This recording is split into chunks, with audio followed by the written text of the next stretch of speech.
Hey everybody, it's Gomedex and welcome back to some more Magic Arena. Today we have an Arena Cube draft, and it's been a while since the Arena Cube was out, so it'll be a pretty different experience this time around. Since the last time they've added Zendikar Rising, Jumpstart, Amonkhet Remastered, and Kaladesh Remastered as well to the Cube, so there's quite a few new additions, and I think it'll shake things up a lot. So the best way I like to learn formats is to generally just play them and see what happens. So you can, of course, look through the entire list of everything that's in the cube, since it's not like a normal set, so it's a lot harder to find that information outside of Arena. So you can always look over that before you hop in to try to get like the gist of what each color combination can do, but usually what I like to do is just hop in and see what happens. So let's get into this cube draft, see how it goes here. Of course, the price is 4,000 gold or 600 gems, and the rewards are just gold and a few random cards. You just get 3 cards no matter how many wins you get. So this format is really just for dedicated drafters that really want to shake things up, get their own little fresh experience on it. So I definitely don't recommend this to free-to-players or heavily constructed players, but if you're somebody who's been drafting a lot and is looking for something fresh to tide them off until Cal time comes out, definitely give it a shot. So I don't know how many of these cube drafts I'm going to do. I suppose it all depends on how much I like the format this time around. Never been a huge fan of Cube, and definitely not last time. I didn't like the Arena Cube that much. I think cubes are definitely coolest when they're using the largest pool of cards as possible, and Arena just doesn't have that large of a pool of cards. So like on Magic Online, there's cubes with like Black Lotus and stuff in it, and I think that's pretty cool. That's where Cube's at for me. So out of this pack, as always, Cube is really hard to draft as well, especially the first time you do it. So a lot of it ends up just being personal preference during the first few picks, and then just trying to see what's open.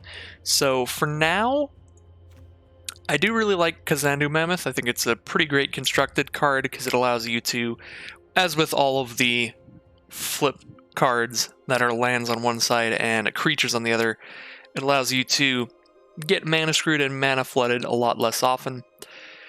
But yeah, there's a lot of really powerful stuff in this pack. There's going to be a lot of really powerful stuff in every pack, and we're going to have to try to just roll with our gut on some of these picks. So for now, I'm going to roll with Kazandu Mammoth. He's just my buddy. Look at this elephant, this mossy boy. Alright. Pick 2 here. Could take a Dryad. Maybe do some kind of multicolored shenanigans. There's a Cleansing Nova, big old Wrath effect. A Languish, a big old Wrath effect. Wonder how many Wraths are in here now. Now that Jumpstart and Amonkhet Remastered are in, those sets have quite a few Wraths in each of them. I think Kaladesh just has 1 Wrath.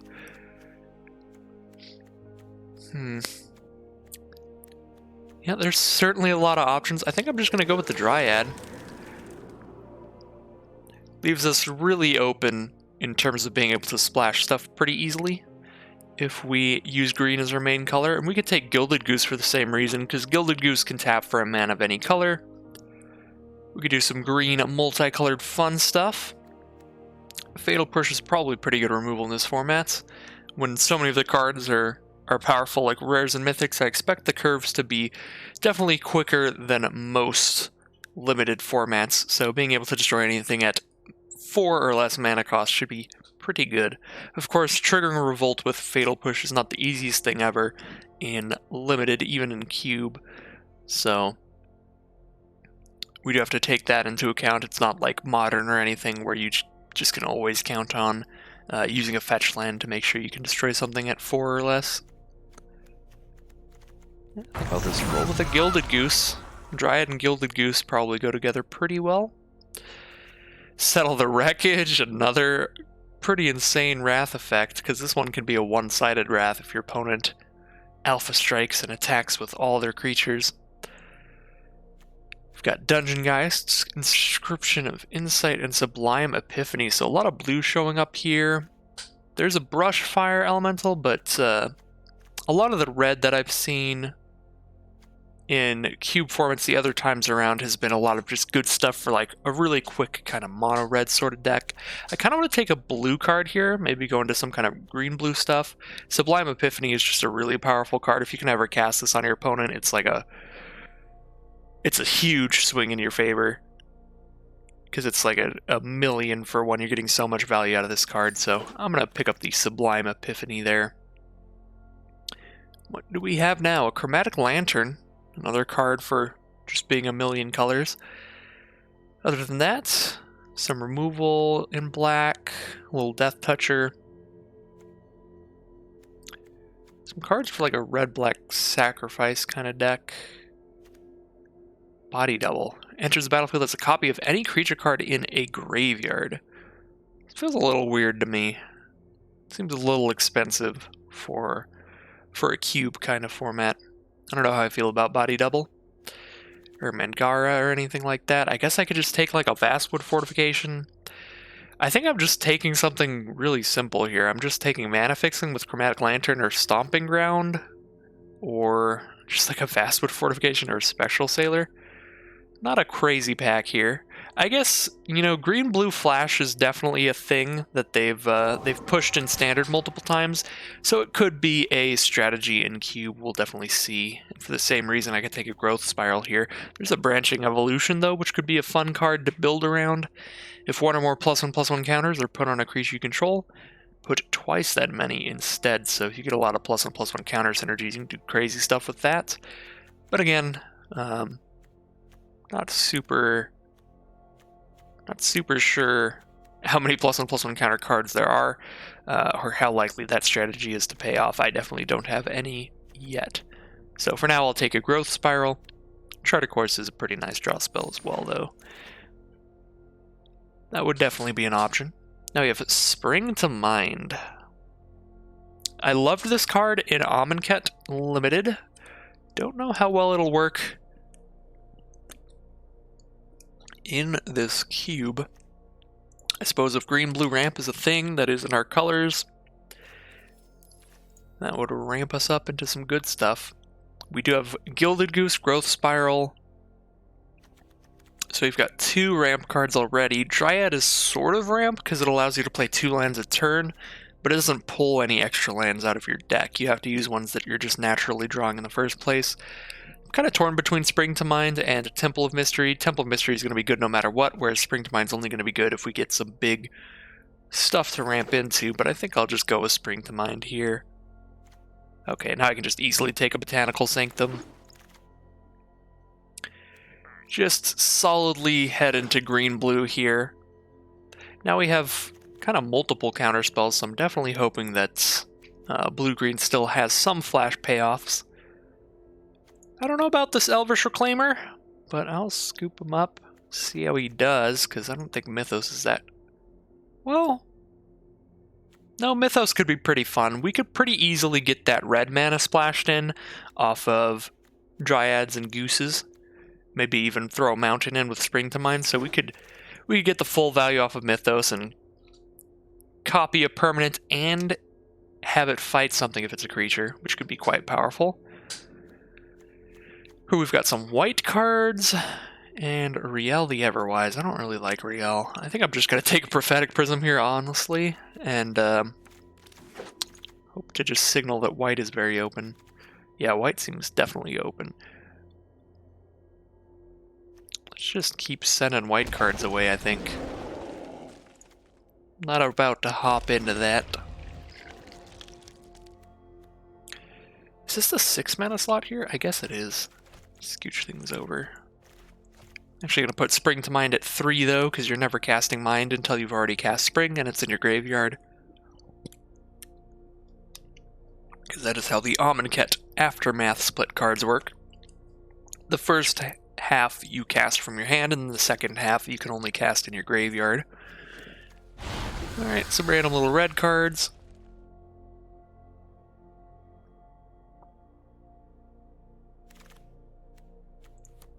And last pick, Temple of Mystery, is a really good sign for green-blue.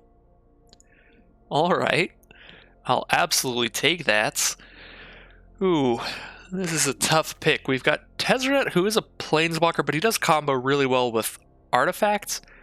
By himself, he's a little slow, I feel, for 5 mana, because he just starts pooping out 1/1 flyers, and you have to have 3 of them out to get a lot of good value out of the 0 ability, and then the final ability is powerful in a ramp kind of deck, but I don't know, he just feels a little slow for 5 mana. We do have Cultivate, which is really, really good ramp.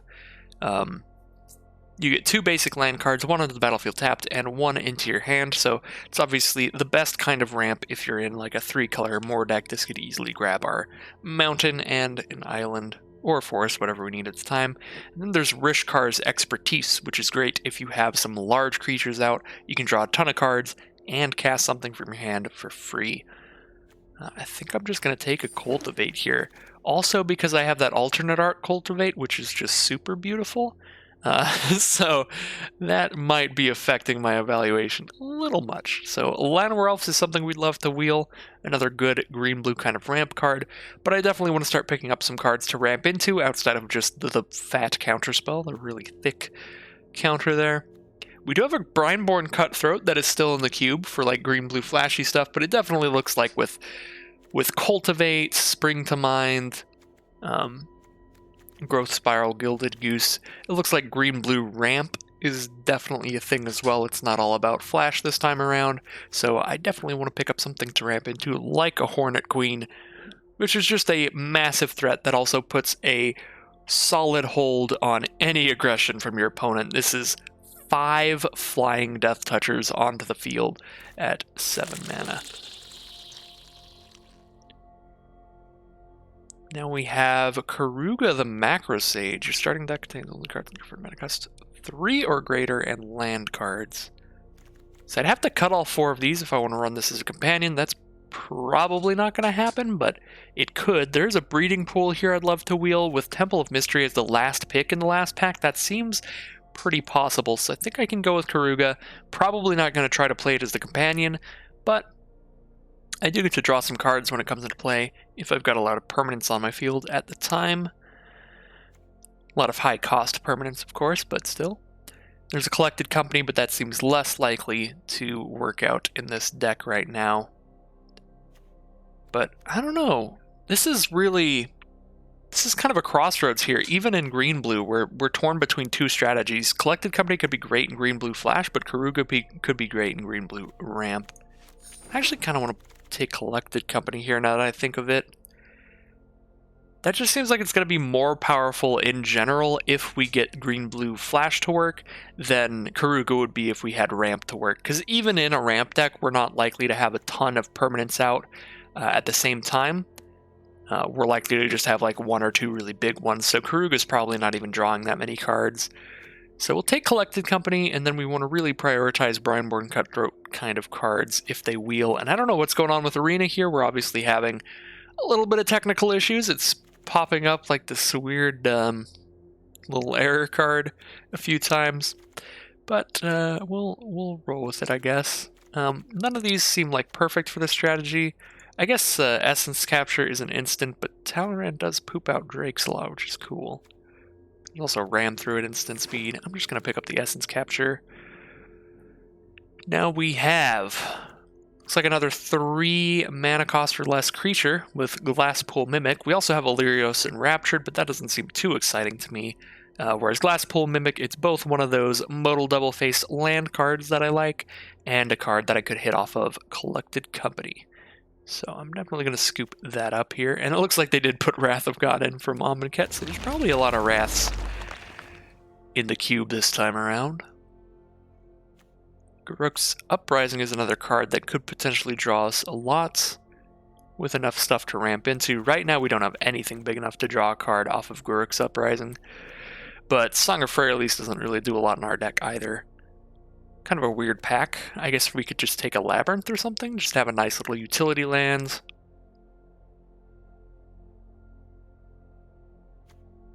Yeah, I don't really know. Labyrinth doesn't even seem that great, and I've got some pretty difficult mana costs. Triple green, double blue. So I don't really want to have much in terms of colorless mana. I'll just scoop up a Garruk's Uprising. Not likely to play it right now, but maybe in the future. So another ramp card, Elysian Caryatid, or a nice little flash card, Merfolk Trickster. I'm going to scoop up the flash card.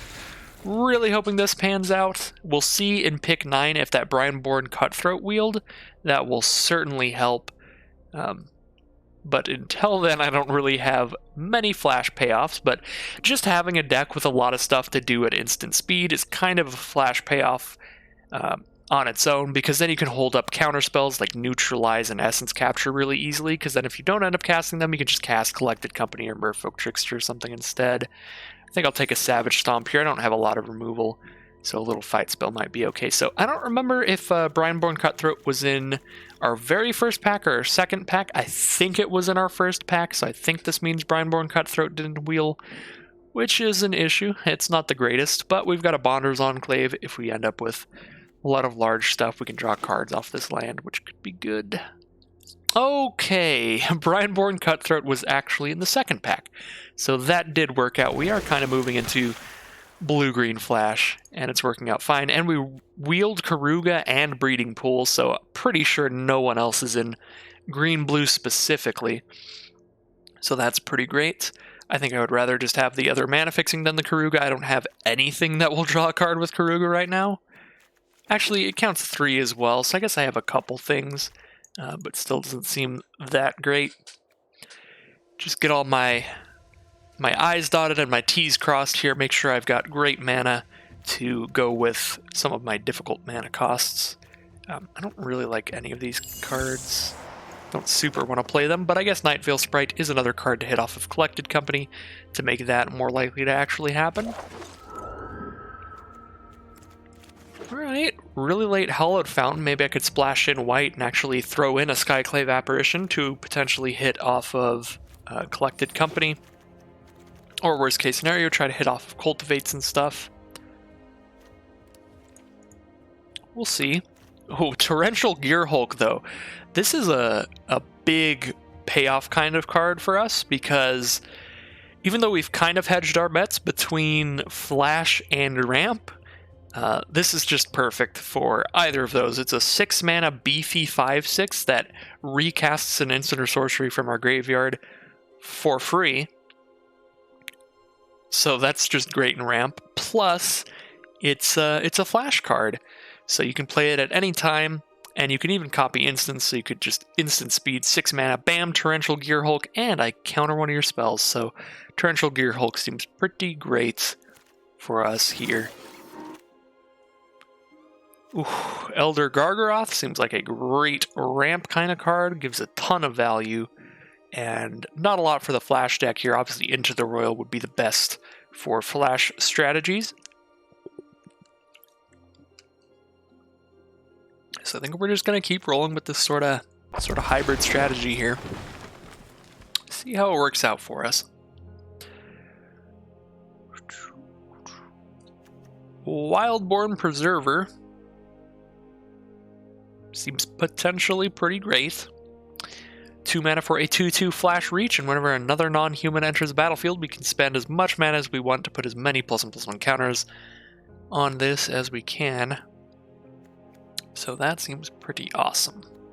Nothing else super exciting in green-blue. I think the most exciting other card would be Turntimber Symbiosis, which is really fun. I would love to wheel that, but I don't think it's going to happen. Obviously, another flip card that can be played as a land, so if we don't have the 7 mana, which is pretty likely, most of the time we could just play it as a land. But if we do, we get to look at our top 7 and pick any creature from among them and just poop that onto the field. So Hydroid Krasis here is really exciting.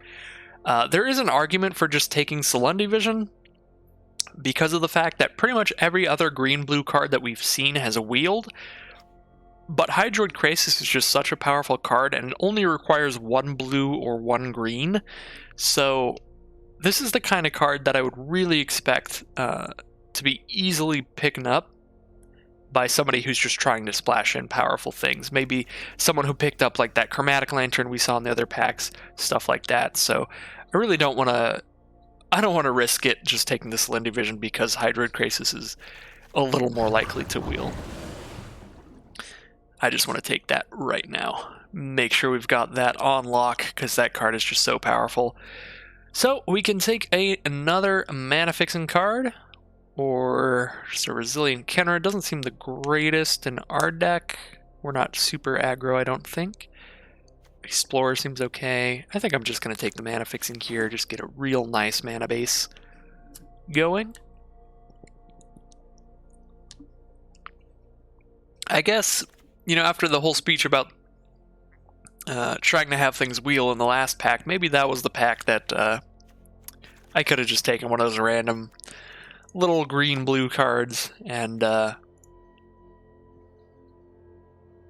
tried to wheel the land, because it's not the end of the world if we didn't, and it would be pretty likely from what we've seen at this point. So yeah, that pick might have definitely been a little rough. But here's a pretty easy Thrix. Another card that's great for flash decks and ramp decks, because it's pretty big. Pretty big, and it makes our other big stuff cheaper and uncounterable. Not bad at all. Here's a Commit to Memory. Decent card. It'll slow down our opponent with the Commit half, and then Memory can let everybody just draw a bunch of cards if we want to. Ooh, Godpharaoh's Gift would be a really fun card to draft around sometime. Definitely seems like there are some payoffs for self-mill kinds of strategies. Wilderness Reclamation. That's really at its best with a bunch of mana sinks. I don't feel I have a ton of those, but it is also pretty great in a deck with a lot of instants, which we do have a lot of. Could be fun, but Commit is definitely more likely to be good, but Wilderness Reclamation, just if it's good, it's insane. Could play a Fiend Artisan in here. It is a hybrid mana card, so we can play it off of double green, and then the ability can just be a green and X. So that could be a thing we do. Also, there's Umara Wizard we could play. That's not as cool. Armorcraft Judge, we just don't have a lot of +1/+1 counter stuff, so I think Fiend Artisan's a fine choice there. Nothing for green-blue. We've got an Icy Manipulator or a Temple of Malady. These are both pretty fine. I don't really want to play Icy Manipulator, but I think it's the most likely thing for me to play. Tetsuko Umezawa, not super likely to run it, but it's in our colors. Giant Growth, same thing. And the rest of these picks are basically going to be that. Gonna have to make a lot of cuts here. Try and figure out how to build this pile here. I think we can cut Prophetic Prism pretty easily.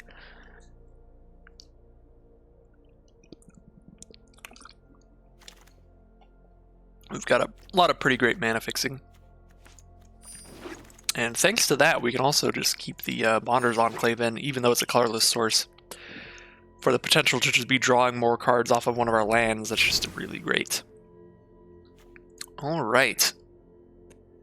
So 46 cards, so we only need to cut 6 things here, and we might not even need to cut that. Do I have anything that cares about this white mana off of the Hallowed Fountain? I don't think I do right now. Of course, with Cultivate, the Dryad, Spring to Mind, and a Hallowed Fountain, we could try to throw in that White Spirit card, the Skyclave Apparition. I don't think it's really necessary, though, because I'm already trying to cut 6 cards, so I don't want to make that harder, really.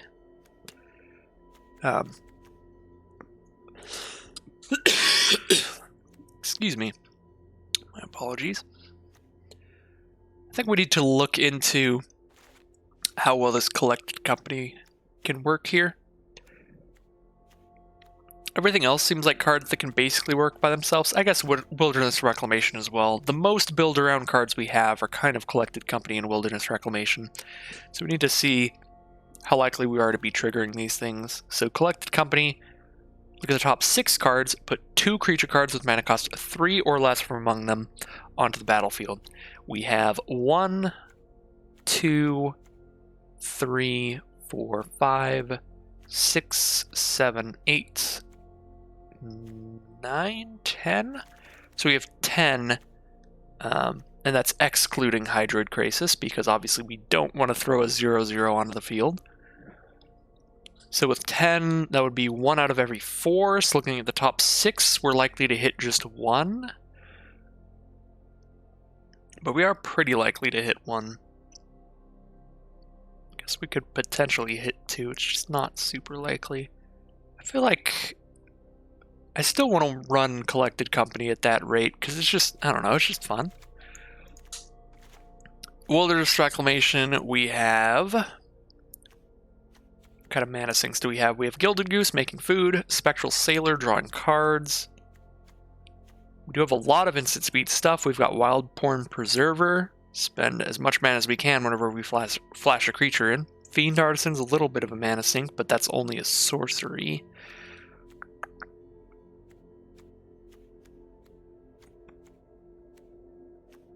And then just a decent amount of instant speed stuff, it looks like. I think I do want to leave Wilderness Wreck in. Could be really good. Alright, I'm going to throw the Ice Manipulator out of here. I'm going to cut some non-creature stuff. I think we can cut Explore. I don't know if we can cut Savage Stomp, just don't have a ton of removal. We've got enough decently sized creatures that the Stomp could work well.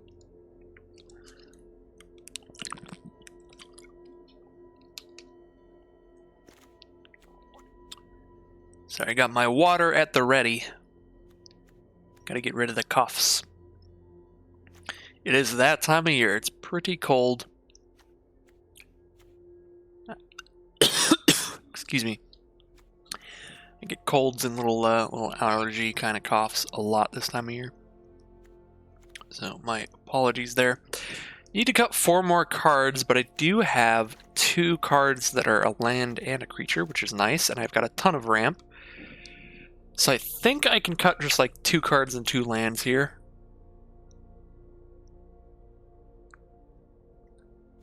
Still not wanting to cut any of my collectible accompanied creatures. Or collective... God, what is this thing called? Where is it? Collected accompanyable creatures. There we go. Don't want to cut any of those. So still don't want to cut any of these early drops, basically. So I'm just cutting some big stuff, but I also want the big stuff to ramp into. This is where cube decks get really, really difficult for me. The hardest part of deck building for me is always cuts, and especially in cube, when everything is good. Everything's just my baby here. It's all cool stuff. I don't want to get rid of it. Commit to Memories, maybe a little slow, a little unexciting. I can take that out. Body Double's just weird. I don't know about the Body Double. That would be the next easiest cut. And then I'd have 42 cards right here, so I could cut 2 lands and hope that the flip lands plus the ramp is enough.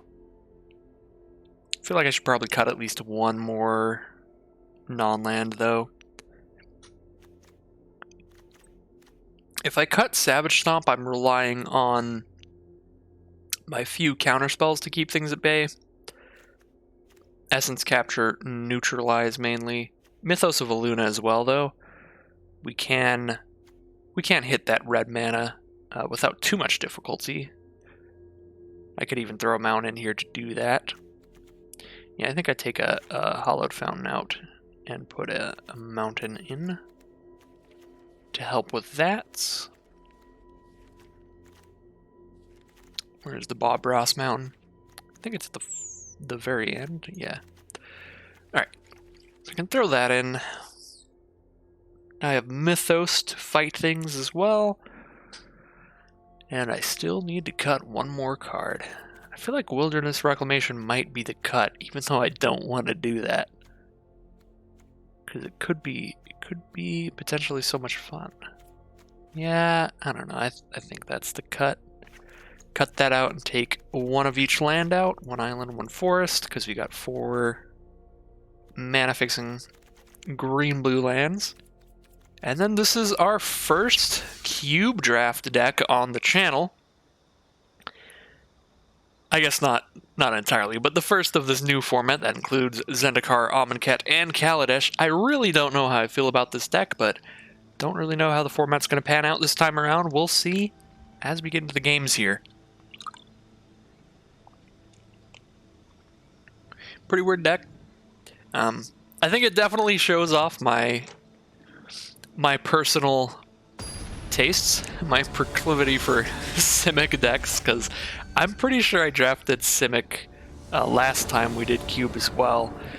At least in one of the drafts. I think I only drafted it 2 or 3 times. This is pretty rough. I'm not going to be doing anything for a while, so if I'm against like a mono red or just an aggressive white deck, this could be an issue. Still kind of want to just keep though. Just roll off Collected Company. And Cultivate's a pretty great draw with this hand. That'll get us the blue mana we need off of Brineborn Cutthroat, as will Botanical Sanctum. Runner for runner on great draws, because now we can cast Collected Company on turn 4 at instant speed, get a nice little counter on our Brineborn Cutthroat. Opponent starts with 3 islands into a Midnight Clock, so, oops. So they may be, they may even be mono blue, which could be cool. I think I will drop a mountain here. We're not going to be doing anything instant speed. Let's just drop Cultivates.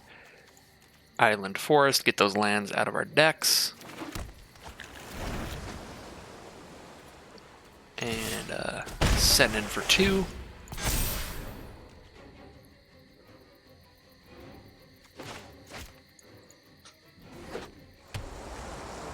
Yeah, maybe mono blue from our opponent here. Definitely a play. I don't know how much monocolored support there is in the cube right now, but certainly it's a cube, so all of the cards are quite powerful. So mono blue is definitely a possibility. If I send in, I'm offering a trade with Talrand. When my Brineborn Cutthroat's about to be a 4/3, that doesn't seem great, but at the same time, every time they cast an instant or sorcery, they're getting a 2/2. I'm going to offer the trade. I feel like Talrand is very likely to just be more valuable. So they don't take the trade, so I'm just getting in for that 2 damage, and now I have Collected Company and Spectral Sailor held up. Spectral Sailor was a great draw there. So we're going to get multiple counters on our stuff. They're going to the end step, so with 4 mana, 5 mana up with the Midnight Clock and a Talrand on field, I feel a counterspell is very likely, so I'm just going to try to send out a Spectral Sailor and see if they throw in a counter for that. So now I could just draw a card off of Spectral Sailor if I'm really worried about a counterspell.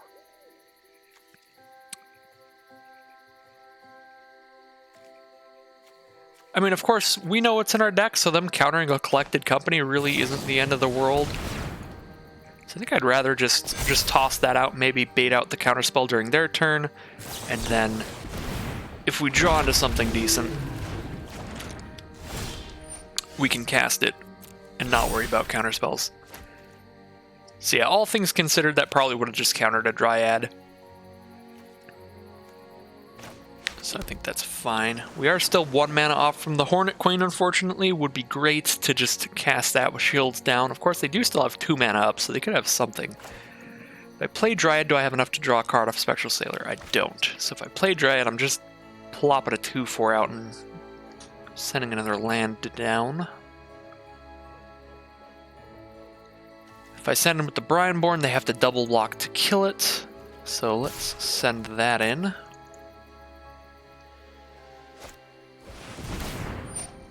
Put it on top or bottom of our library. Okay, well, looks like Talrand is very likely to just take over this game here. I think if that is the case, they do put it on top, so I'll just draw it off Spectral Sailor and recast it. I'm going to do that main phase here.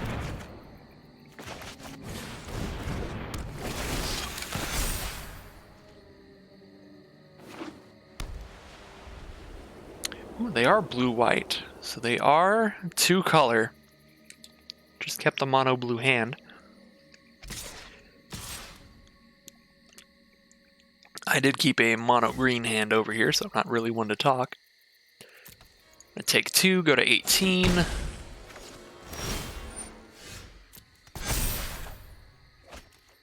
So the midnight clock, when it hits the 12th counter, our opponent is going to shuffle their hand and graveyard into their library and draw 7 cards.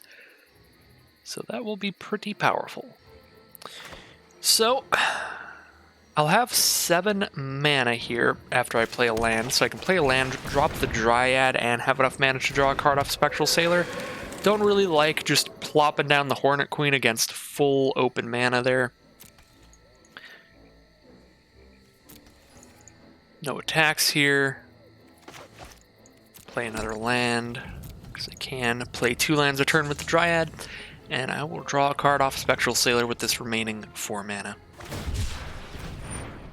Cycling a Boon of the Wishgiver. Sorcery speed, draw 4 cards. I guess they just want to save all their mana up for counters. So they're not going to be having time to tap 6 during their own turn. Sphinx's Revelation. Totally forgot that that was on Arena because it was one of the cards they added to Amonkhet Remastered that was initially in Return to Ravnica. So that's really cool that that's in the cube. That seems like a pretty good payoff for a white-blue control deck. Gain X life, draw X cards.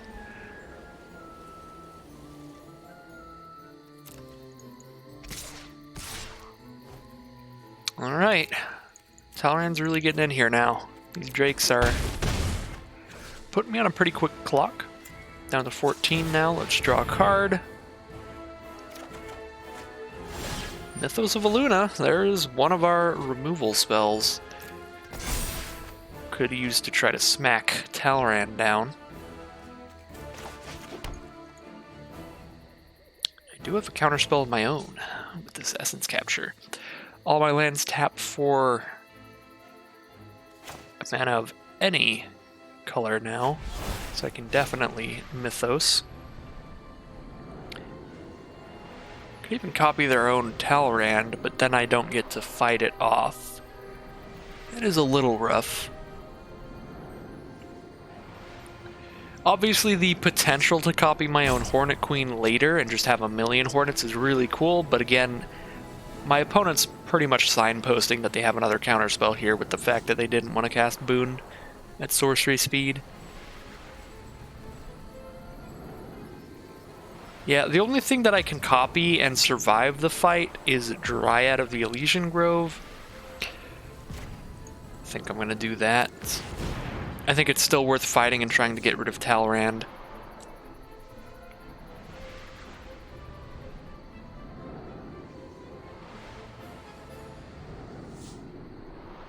We'll see if this draws a counterspell out.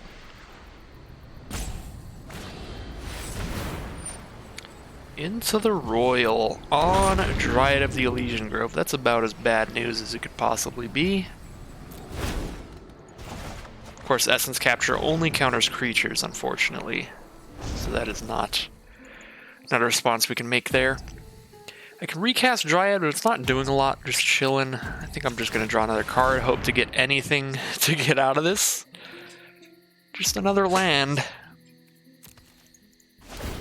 So we're going to be taking a big hit by the Drakes here. We're reaching a point where Hornet Queen might not even be enough. If it even resolves, which I think is still unlikely.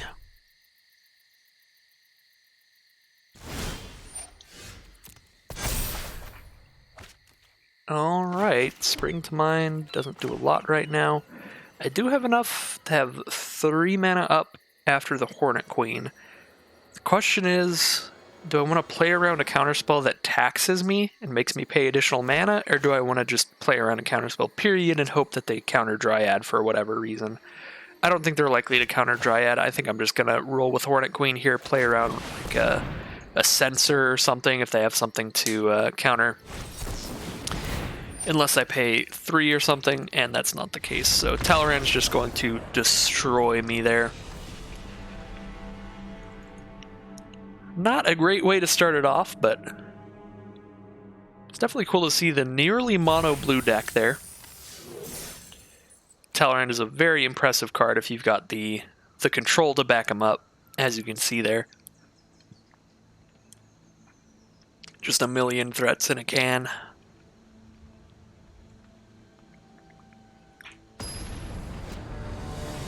pumping out an entire game plan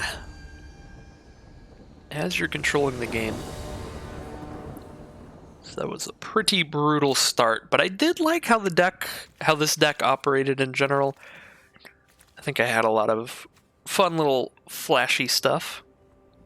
So I had a good time. I will definitely keep this.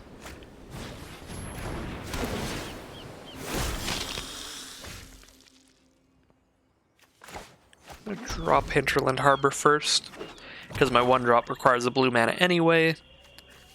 So I'm not even tapping land turn 1. Oh god. Alright, okay. Opponent is aggressive. To play a force, I can drop Fiend Artisan, or save up for Spectral Sailor, or I can Growth Spiral. I think with Hydroid Crisis in hand, I actually want to Growth Spiral. Just try to get as much mana as fast as possible. I am going to want creatures out very quickly here, though, because this is an aggressive start from our opponent. Legion's Landing into Skyclave Shade.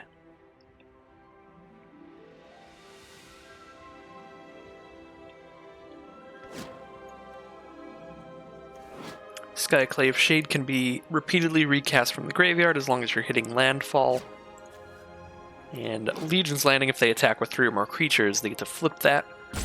And then it's a land that will just keep spitting out vampires.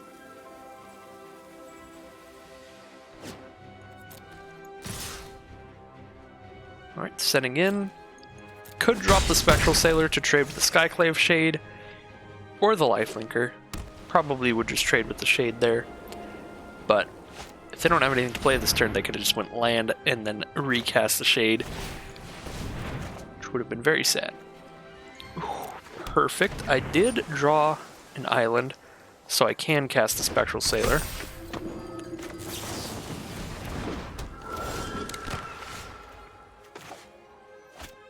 Alright, so 4 mana here. I can drop Hydroid Crisis as a 2/2. That doesn't seem great.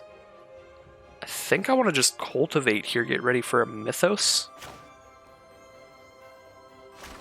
And then Crisis the turn after that.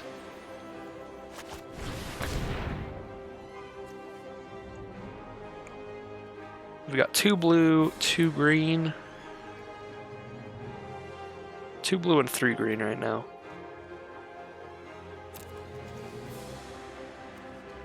I think I'm just grabbing another green.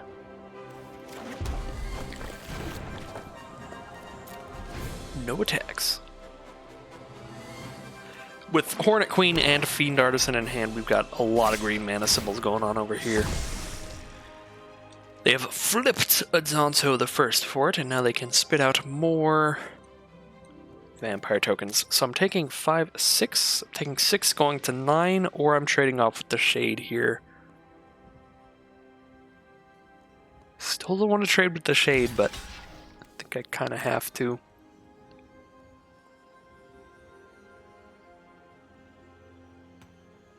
Of course, if they get a landfall trigger, they can cast it and kick it as a larger dude. But I'm hoping they've got better things to do with their mana right now. Looks like they do. Heliod it is. And give things lifelink, and when their devotion is enough, that'll be a 5/5 indestructible. Ooh, and whenever they gain life, they're putting a +1/+1 counter on one of their creatures. So with a lifelinker out, that's pretty good. Alright, don't have the mana to Hornet Queen yet. I can Mythos, but now there's nothing out to really copy with it.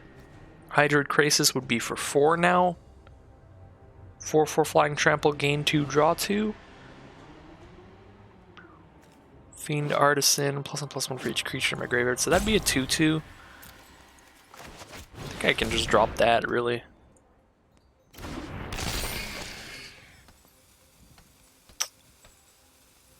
And I do still have enough for Mythos if I want to copy it and fight something.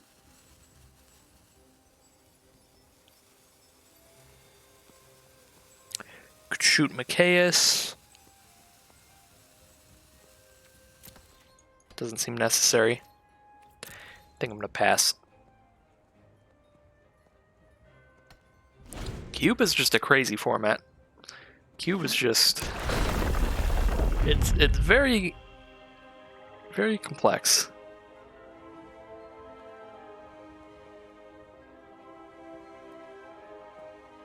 So they have the landfall trigger for the Skyclave Shade. They drop it out for 2, no kicker on it. They're saving the mana up to do something spicy. Show me the money. Oh, I guess they've got Mikaeus' ability that they can do that with. That's fine. I think I still want to take that trade because it's their only creature with natural lifelink to work with the Heliod. And Fiend Artisan wasn't going to be doing anything soon. It would be really great in the long game. Obviously, with Hornet Queen, we'd have a lot of creatures that we could sacrifice, but...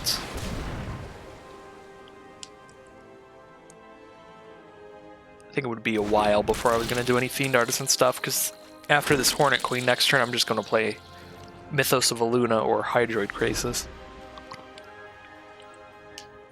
Even if I had Fiend Artisan on board, I believe.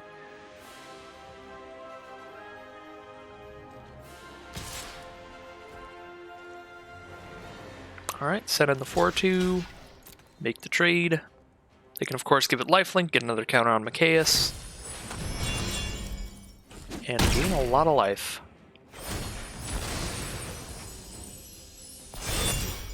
This is a game where I'm going to be able to Mythos of Aluna my Hornet Queen and just have a million little stingy boys. That'll be cool.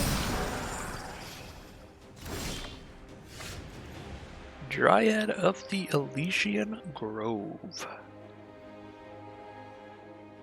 So I think I'm going to cast Mythos, and I'm not even going to want to fight here. I mean, it's just a 2/2. Really, the power is the enter the battlefield effect, so yeah, I think it's fine. We'll do the fight part.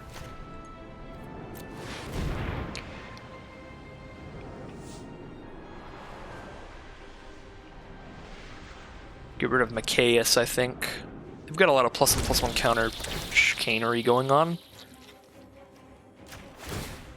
So let's shoot Mikaeus down. Plus the Shade obviously is just going to keep coming back every time they play a land.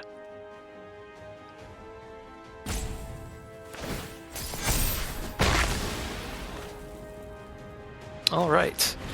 Now we drop a Dryad, and next turn we'll have a really big Hydroid Krasis that'll refill our hand. We've got tons of death-touching blockers. We can start getting in for some damage. Of course, with the lifelink, we're not going to be racing super well right now. Alright, they get to exile our Hornet Queen. It's not that much better than just one of our tokens, so I'm actually happy to just get that out of the way. Not have to worry about that in the future.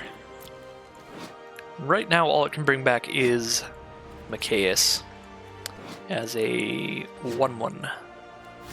But even as a 1/1, obviously, with all the +1/+1 counter synergies they've got with Heliod, you can get bigger pretty quickly.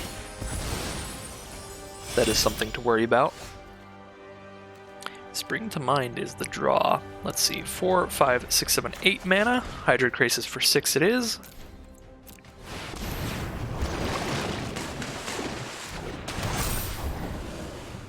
Got some more lands and a Savage Stomp. Just snap the squad in.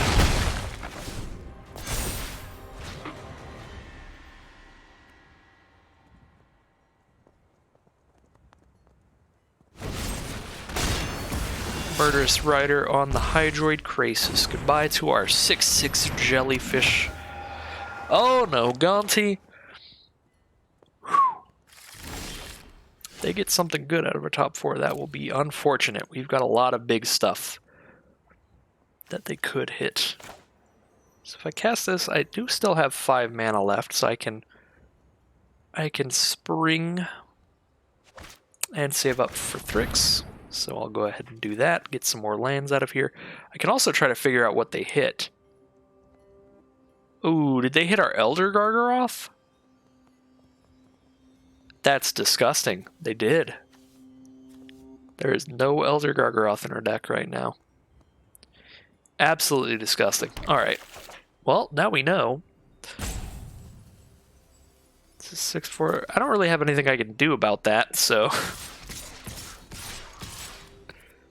we will just let it happen, I guess. Of course, can Savage Stomp it in the future with one of my Death Touchers. But whenever they want to cast it, it is 100% cast.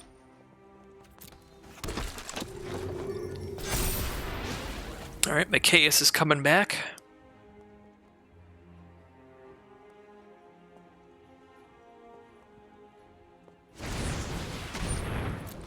There's Murderous Rider. With 5 mana still up, they could play Gargaroth.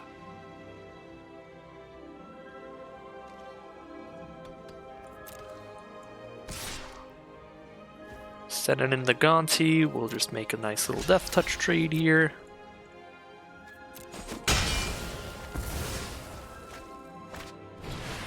And here's the Elder Gargaroth. Here is our Thrix. Neutralize. A little too late.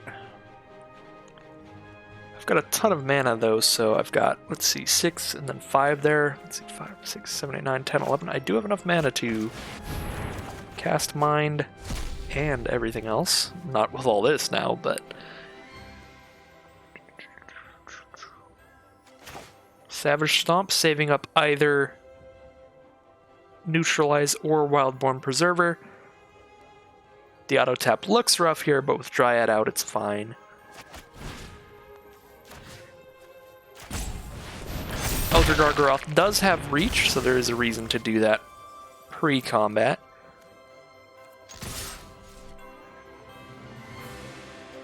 Two, 3 lifelink and a Mikaeus. I think I'm fine to... No, I want to hold back 1 Death Toucher, because Murderous Rider can, with Mikaeus out, turn into a 3-power creature, and then a 4-power creature with Heliod pretty quickly.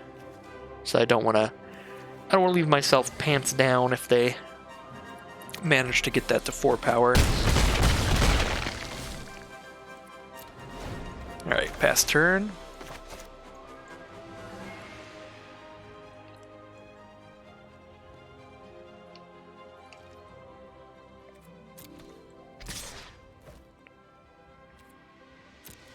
Alright, I'm just going to make the Death Touch block.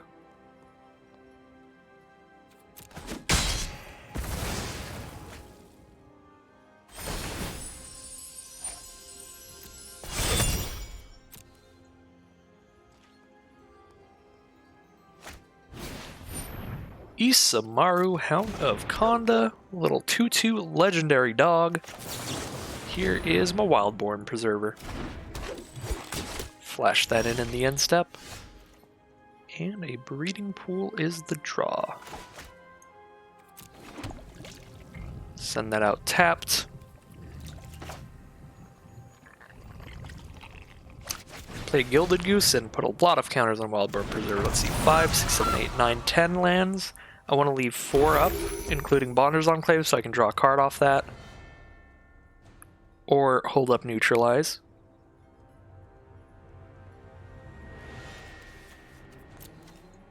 So let's go 5, 6.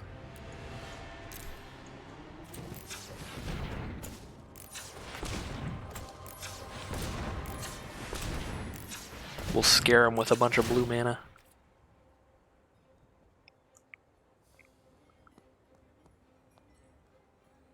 Make a very big Wildborn Preserver.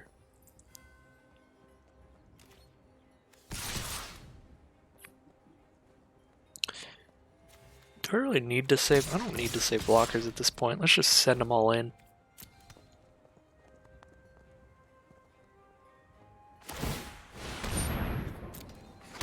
Ooh, Adanto is going to make chump blockers for the Wildborn Preserver.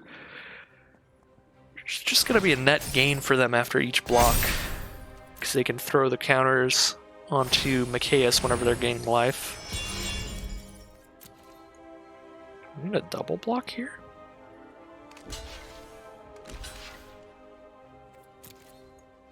Alright. So they want to just put a bunch of... Oh no, they needed the life. They needed the life to survive. I completely didn't realize I was swinging for that much. Well, that was a very smart play from her opponent then. It's looking like it'll be too little too late. Another land drop does get the Skyclave Shade back, but it doesn't have the ability to block.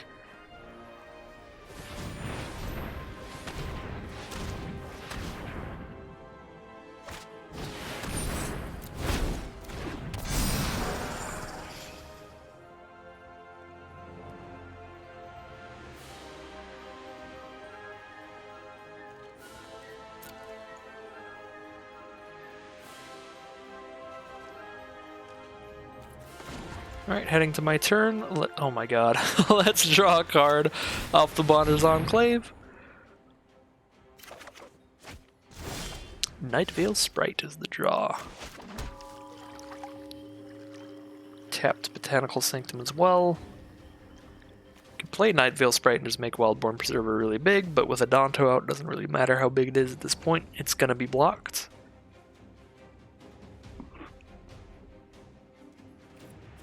I think I want to just draw a card before anything else here.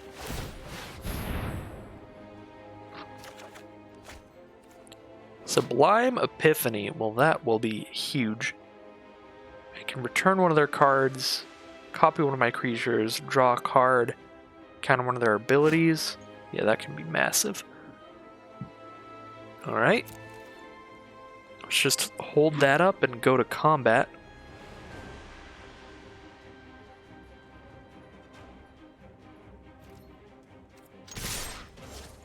Send in the squad, see if I can't sneak in lethal here with Sublime Epiphany. I've got a lot of power coming in, so it shouldn't be that difficult to do.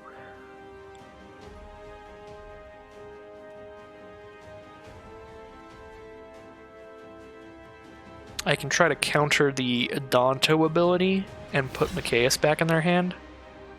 Oh, they're not even using a Danto. What is this? So, this is lethal right now. By a lot.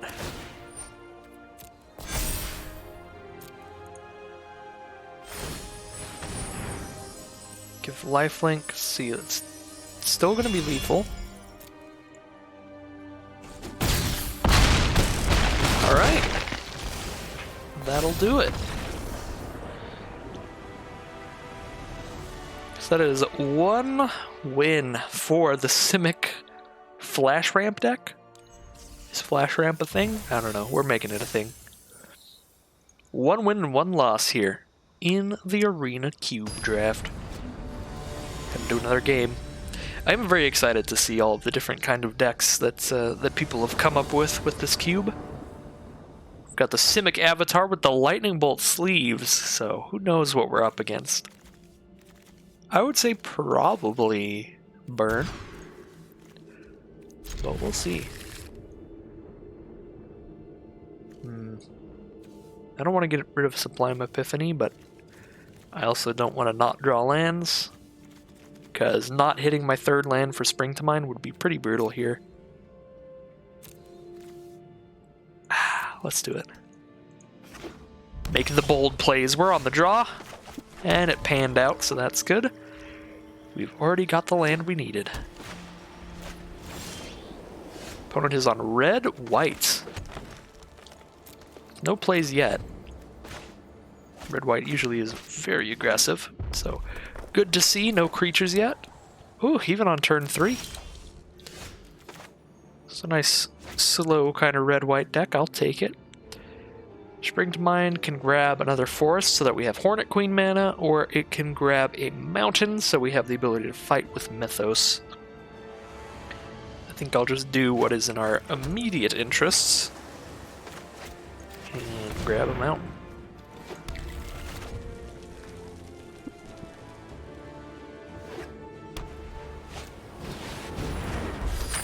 Four mana, and here comes Mangara, the Diplomat. 2/4 lifelink. Whenever we attack them with 2 or more creatures, they draw a card, or whenever we cast our second spell each turn, they draw a card. Should not be too hard to play around. Glass Pool Mimic is not going to do anything here. Just come out as a 0/0 and die. So we're gonna pass. Mythos isn't gonna do much either. We could put our own Mangara out and then have them fight each other and we'll both gain 2 life. That would be cute. But not really necessary. With Anax coming out, that's fine. He's a 2/3. Would be really nice to have enough mana to cast Mind here. That is not a thing. Ooh, that was maybe the wrong play. Because I think I'm actually more likely to want a Torrential Gearhulk than Sublime Epiphany next turn if I draw land. So if I do, neutralizing and then having the ability to Torrential Gearhulk encounter something would be great. Looks like I didn't draw land, so I didn't get punished, but I think I probably should have just neutralized an axe. But now I do have the option of trying to flash in Thrix and surprising an axe out of nowhere. Surprise block. I could do that on Mangara as well, though. We'll go for a surprise block, see what happens.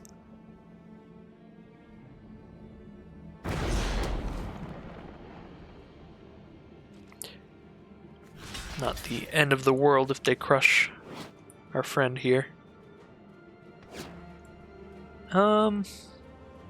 They will be getting a little 1/1 out of this, but I still think I want to kill the lifelinker first. Okay, so they do have a braid. That is fine. Still a nice little 2-for-1 trade there. I will take what I can get. And we are at 6 mana for Torrential Gearhulk. Or Mind, or Neutralize, or Sublime Epiphany. Lots of options.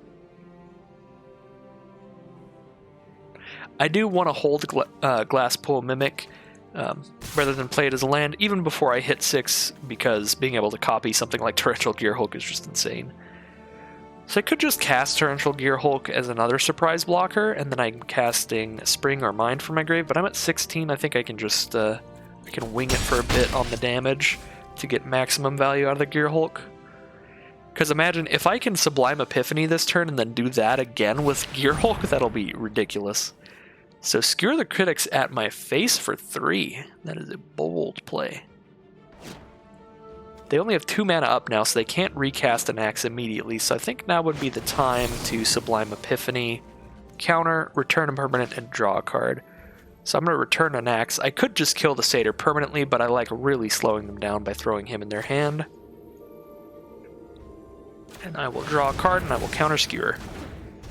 And now I can Torrential Gearhulk and Sublime Epiphany all over again.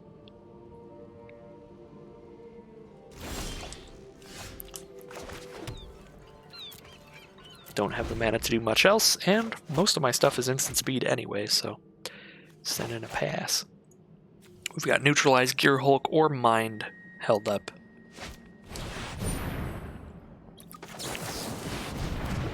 Well, this will be huge. Sublime Epiphany, round 2! Counter that. Return a permanent to its hand.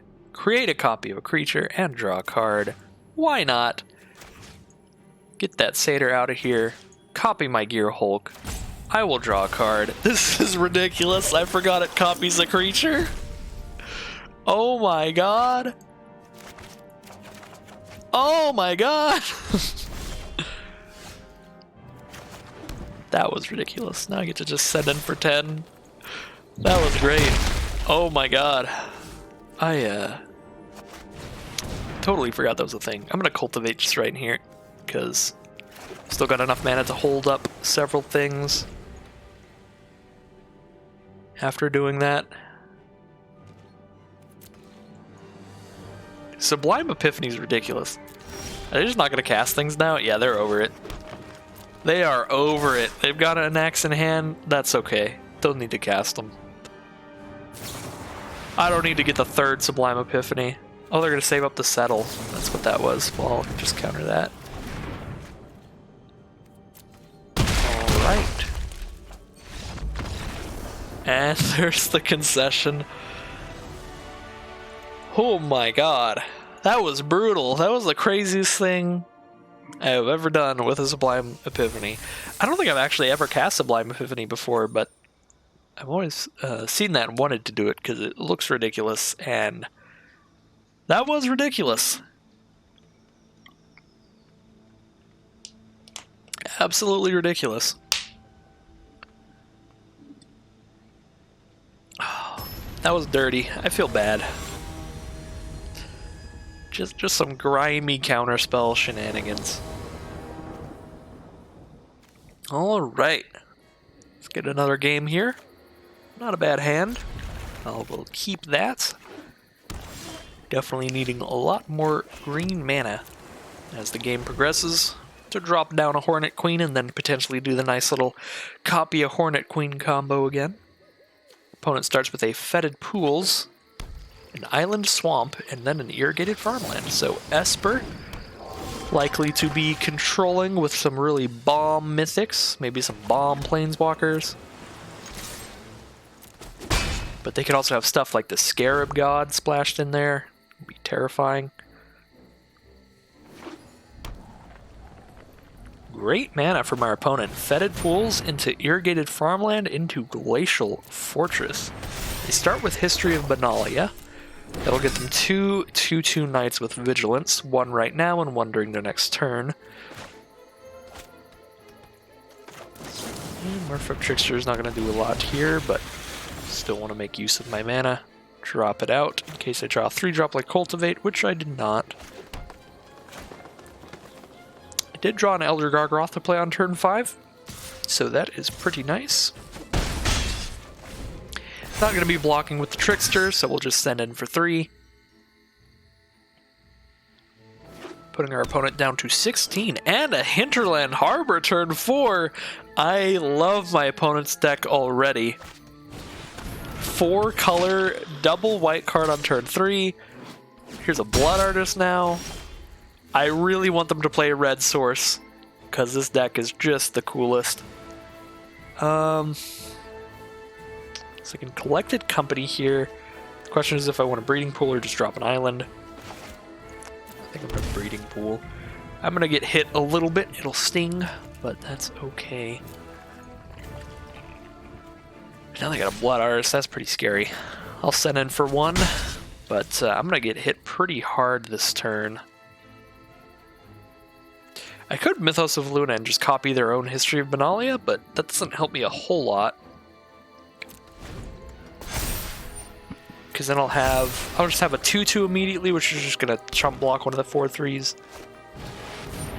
This turn, Mirari's Wake. Creatures they control get +1/+1 whenever they tap a land for mana. Add a mana of any type that land produced. Alright. That's going to be huge next turn. They're going to have access to tons of mana of basically any color. So we'll see what kind of crazy shenanigans they do with it. I think I have to chump block one of these here. I should have Coco'd before combat there. That was my bad. I was not paying enough attention because I was too excited about Mirari's Wake. Yeah, I probably would have Coco'd and dropped out Brineborn Cutthroat chumped there with that as well. Definitely a misplay, but hopefully Elder Gargoth is big enough to stem the bleeding a little bit. Get them to stop attacking for a second. But they do have 1,000,000 mana, so if they have any removal, it is very castable. Ooh, what is this Plains? It's an Ixalan Plains.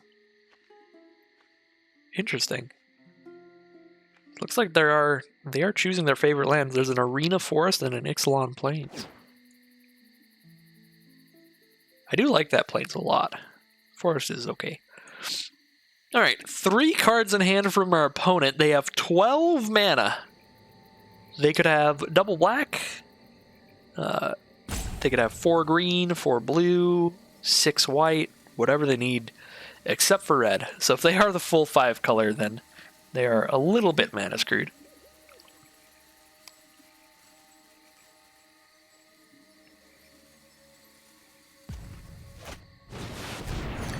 Sphinx's Revelation for 9! Oh my god, gain 9 life and draw 9 cards.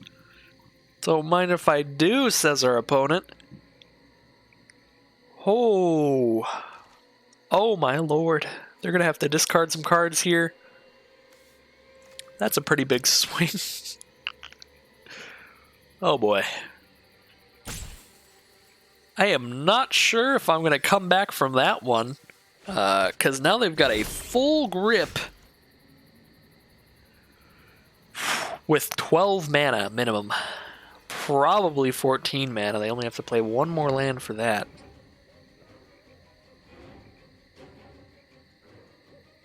Kinda want to play Elder Gargaroth and draw a card.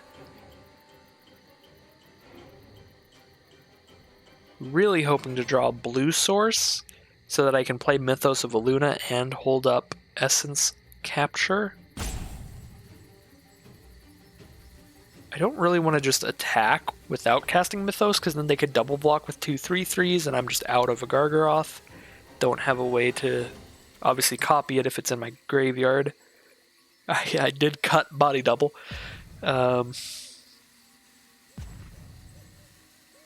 Yeah, that seems like a really bold play, but I feel like bold plays are like the only way I'm gonna get out of this. Is if I get really lucky here. If I get super lucky. Okay, well, didn't get the second blue for the Essence Capture. They didn't block it though, so I don't know. We'll see what they got. Anointed Procession. I could not have countered that anyway. Tendershoot Dryad. Oh no. Oh no. Tendershoot Dryad, Anointed Procession. Opponent is going off and now all their stuff has hexproof with Shalai. Oh no. Oh no. Oh my god. Wow. Would have liked to hold up Essence Capture then? Get rid of Tendershoot Dryad at least.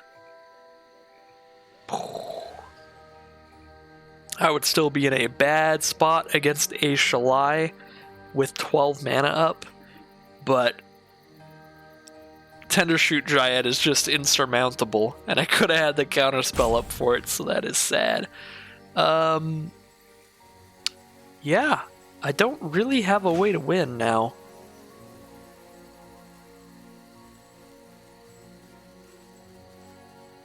I guess I just drop Nightveil Sprite and pass? Could have dropped Mammoth and passed as well.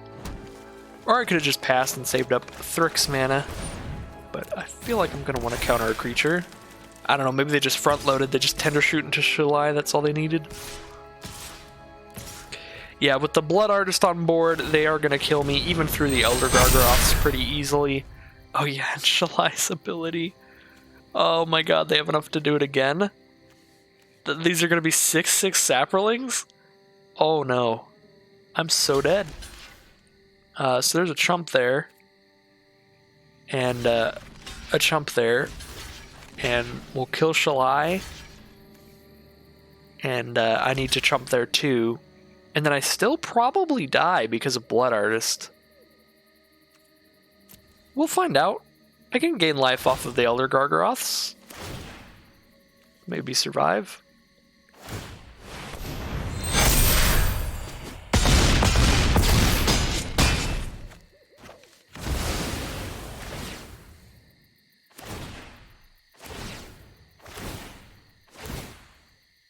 Oh my god. Okay, so I did survive, but I did have to use the gain life ability on both Gargaroths, or else I would be at 0 right now instead of 6. I guess I only needed to use 1. I could have been at 3 here. And had another 3/3 blocker. It's not going to matter, but hey, I got to survive and I killed the Shalai, so that's pretty cool. I'm just going to hold up Thrix now. Thrix or Essence Capture. Whew. I like my opponent's deck a lot. This was spicy. This was my Sublime Epiphany Torrential Gearhulk, except I'm on the other side of the table. And it's also 5 times as bad. I'm taking 50. Oh, wow. That was fun. That was cool.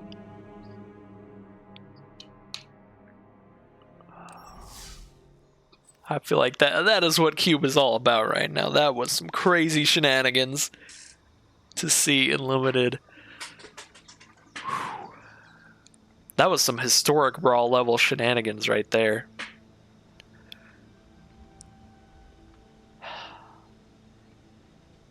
My blood is pumping. That was crazy. That was super legit. So I'm going to head into another round here. I don't know if it can possibly live up to that one, but, you know, if I win this next round, we can just keep going, get into as many rounds as possible. Maybe, you know, maybe if I play multiple more games, all of those games could potentially add up into as cool of a game as that last one was. We'll see. Of course, if I just lose immediately to a pretty standard deck, that will be unfortunate. We'll see. Uh-oh. Uh-oh. Am I just gonna immediately lose to mono red? No more insane 4-color shenanigans for me? Okay, they're at least red-blue. With the red-blue Zendikar duel coming out. And a search for Azcanta, so probably a heavily instant and sorcery-based deck. Those are where blue and red overlap a lot. At least we've got some of our flash shenanigans. I've got a counterspell up, and then I'll have Collected Company next turn. We've got our instant speed. Good times. Another blue-red duel, very nice. The mana is there, and they are passing turn. Alright, fair enough. I will play a land and just hold up Collected Company or neutralize whatever I need.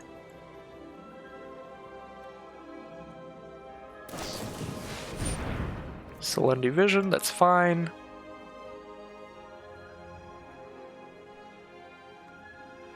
They are revealing an instant or sorcery.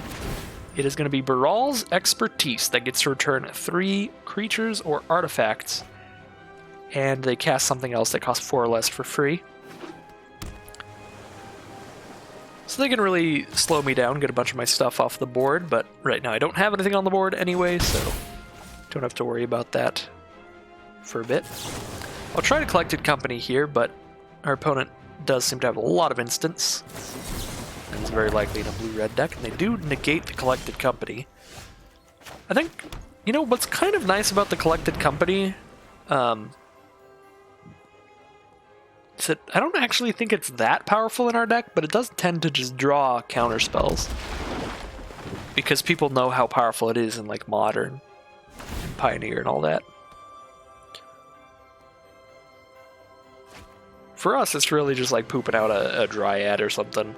It's just whatever. Very unlikely to hit 2 things.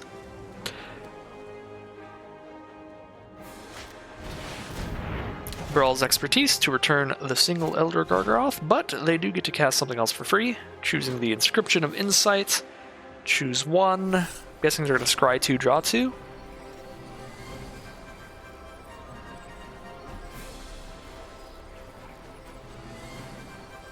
That seems to be what's going on, because it's holding on them for a while, even if it's not saying what mode this is on. Oh, yep. Scry 2, draw 2. How are they choosing 2? Oh, they were trying to choose 2, but they didn't have the mana to kick it. That's why it was holding so long. Okay, so scry 2 and then draw 2. 1 to top, 1 to bottom. Draw 2, send in Lavamancer again, put me to 16. Ooh, I don't have Sublime Epiphany mana, but I'll just recast Gargaroth then. With Sublime Epiphany and Hydroid Krasis, I am actually just going to drop Glasspool Mimic. As nice as it would be to have a second Gargaroth, I really am going to want to hold up these instants next turn. Even if I do still have a Gargaroth at that point, which I might not. Let's make this. If I don't have a Gargaroth out at that point, I definitely would rather have Glasspool Mimic as a land. So maybe Gargaroth will survive here with a Teferi out from our opponent. That isn't going to kill Gargaroth, it could phase it out.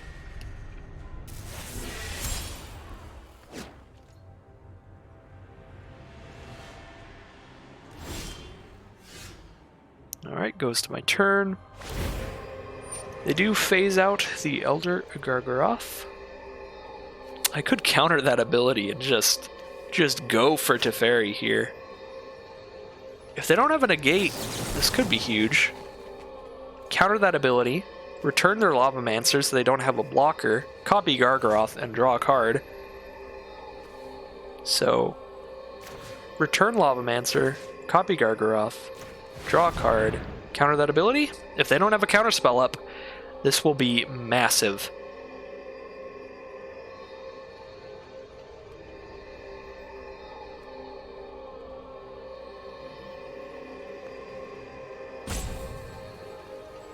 Oh, how I hope they don't have a counter spell. No second negate, please. Oh my god. Oh my god. Sublime Epiphany is just insane in Cube because there's so many like great things to counter and copy and all of that nonsense. Get out of here, Teferi. We don't want you anymore. Do I want to draw another card? I've got Hydroid Crisis and Hornet Queen coming up, so I don't really need to draw another. I'll just poop another beast out. Spread out my threats. In red-blue, they're unlikely to have a Wrath. Most of those Wrath effects are going to be damage dealing, and it's going to be hard to do 6. They do, of course, have a Sweltering Suns in the grave, so they do have a 3 damage to everything. But that's in the grave, so probably not going to happen. They do abrade a beast, so they are hurting here.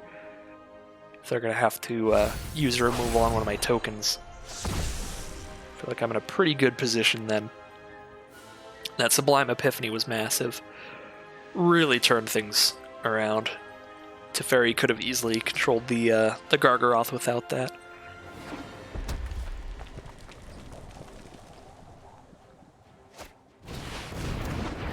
Rekindling Phoenix it is. That is going to block well. Because when it dies, it gets a little egg token, and the egg token sacrifices itself and brings back the Phoenix. 1, 2, 3, 4, 5, 6, 7, 8. 8 mana. I think I'll just Krasis for 6, but first we'll send in the Gargaroths. A beast and a beast.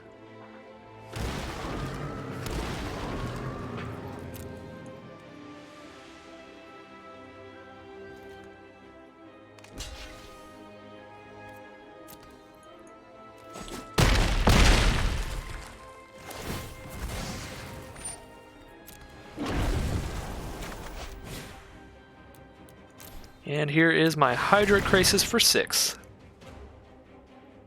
They do have 4 mana up. They could have a counter spell, but I do still gain the life and draw the cards off Krasis, which is why that card is so busted. And they are searching off the Escanta, looking for an instant or sorcery in the top 4 cards, or actually just any non-creature, non-land card. Most likely going to be an instant or sorcery in an isn't deck, though. Oh, it's a Planeswalker. Sarkhan. He's probably going to come out and just poop out a dragon, get another blocker on the field.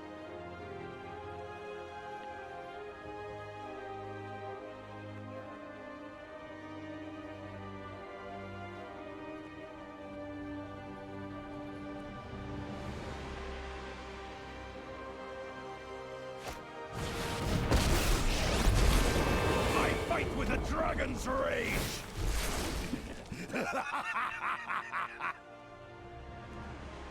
That is exactly what happens. Of course, Sarkhan does deal 1 damage to all my attacking creatures now, because they have 1 dragon on their field. So I need to keep that in mind when I send my attacks in if I'm trying not to lose any Gargaroths. But I don't think that 1 damage is going to matter. It's going to require a double block to kill a Gargaroth, and they can't afford to do that and survive. They do throw a Ugin to their hand, but yeah, I'm still going to have lethal, I believe, because they block there, take 6, 7, 8, 9, 10, 11, 12. from the creatures that they don't block. So that was another pretty great game for the Simic deck. It was kind of just all in on Sublime Epiphany again. Card is just insanely good, and I feel like the card gets better the more powerful the cards around it are. Like when your opponent is playing bigger, scarier threats, and when you have bigger, scarier things to copy. So I think Sublime Epiphany is just especially well positioned in cube formats. So that was pretty crazy. I'll keep this. This is one of the more awkward hands. I mean, I've kept worse. I've kept a lot of 2-landers today, but no double blue for the multiple double blue cards here is a little bit rough. Don't really want to drop Kazandu Mammoth immediately. I can see a world in where I'm definitely casting that as a creature. And that would be the world in which I draw Island and then Forest, basically.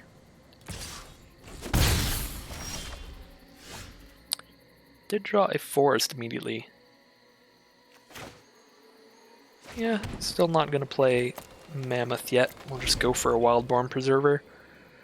Might be able to get rid of this Ovaya Pashiri. With double green, it looks much less likely like I have a random flash creature than if I had an island out here.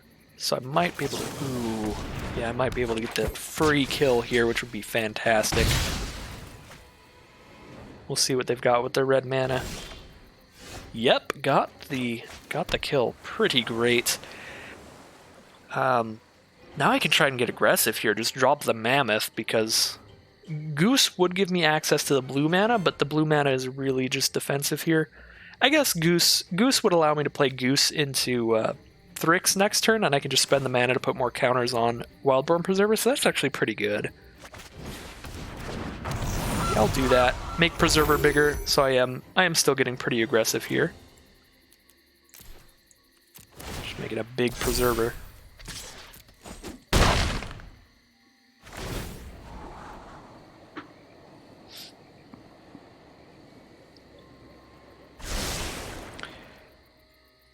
Opponent has a Lifecrafter's Bestiary out, so they can try to take over the long game by scrying every turn and then drawing a card every time they play a creature for an additional green mana.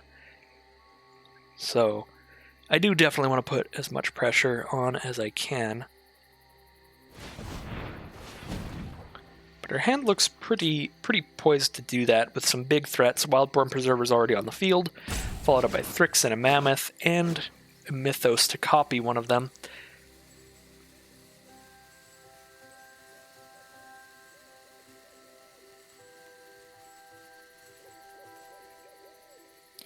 Opponent is at 4 mana here. Forest, 2 mountains, and a Mind Stone up.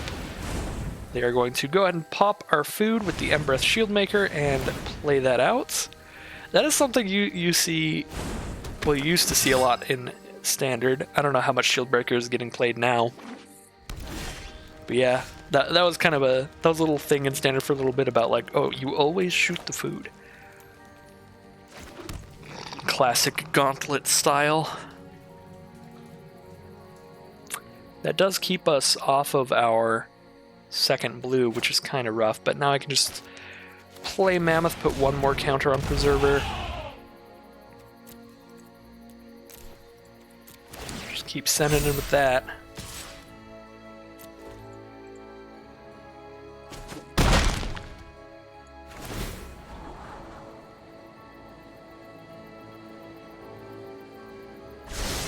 When I have the extra mana, I can start just making food with the Goose to try to get that blue mana up.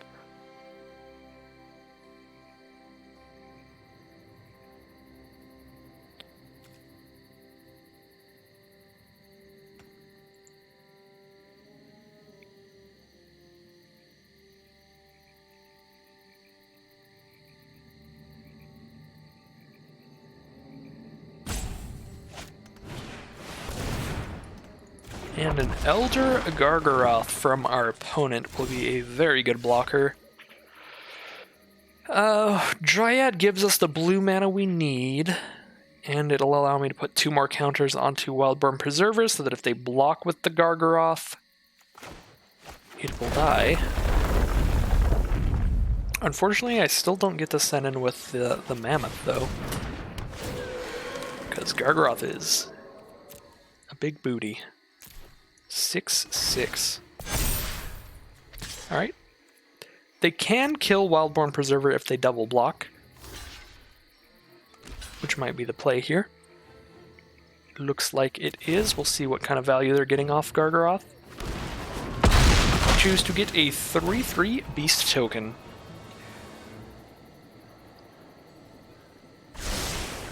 Scrying a card to the top. I don't like it. Don't like it at all. What is this?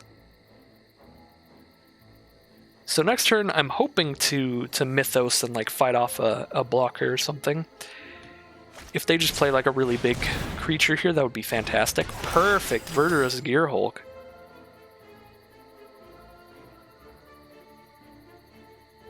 Oh, this might be a little bit of an issue because I don't actually know how the stack works. To where, would my creature get the +1/+1 counters before the fight resolves or after?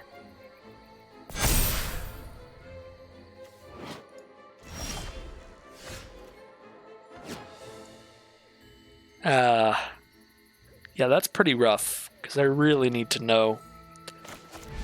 We will find out right here, and if I'm wrong, I'm super gonna lose.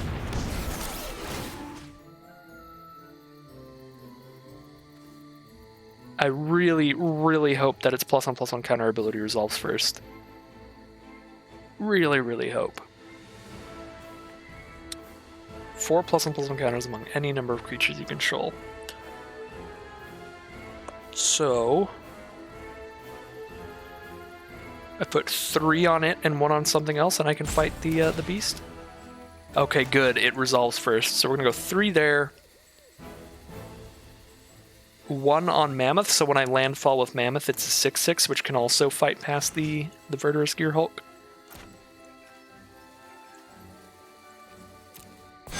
Bam. Nice. Nice, nice, nice. That's how I thought it worked, but I was still really nervous that that was just going to blow up in my face. We, of course, have the best card in our deck, Sublime Epiphany, but I'm still 1 mana away from that, unfortunately. But if I get that, I could make another Verdurous Gearhulk and just put more counters on stuff. Just go absolutely insane. Opponent scries a card to the bottom and draws with 4 cards in hand, 3 now. 6 mana outs. Ashaya, Soul of the Wild it is. Has a 7/7, and all of their creatures are lands now.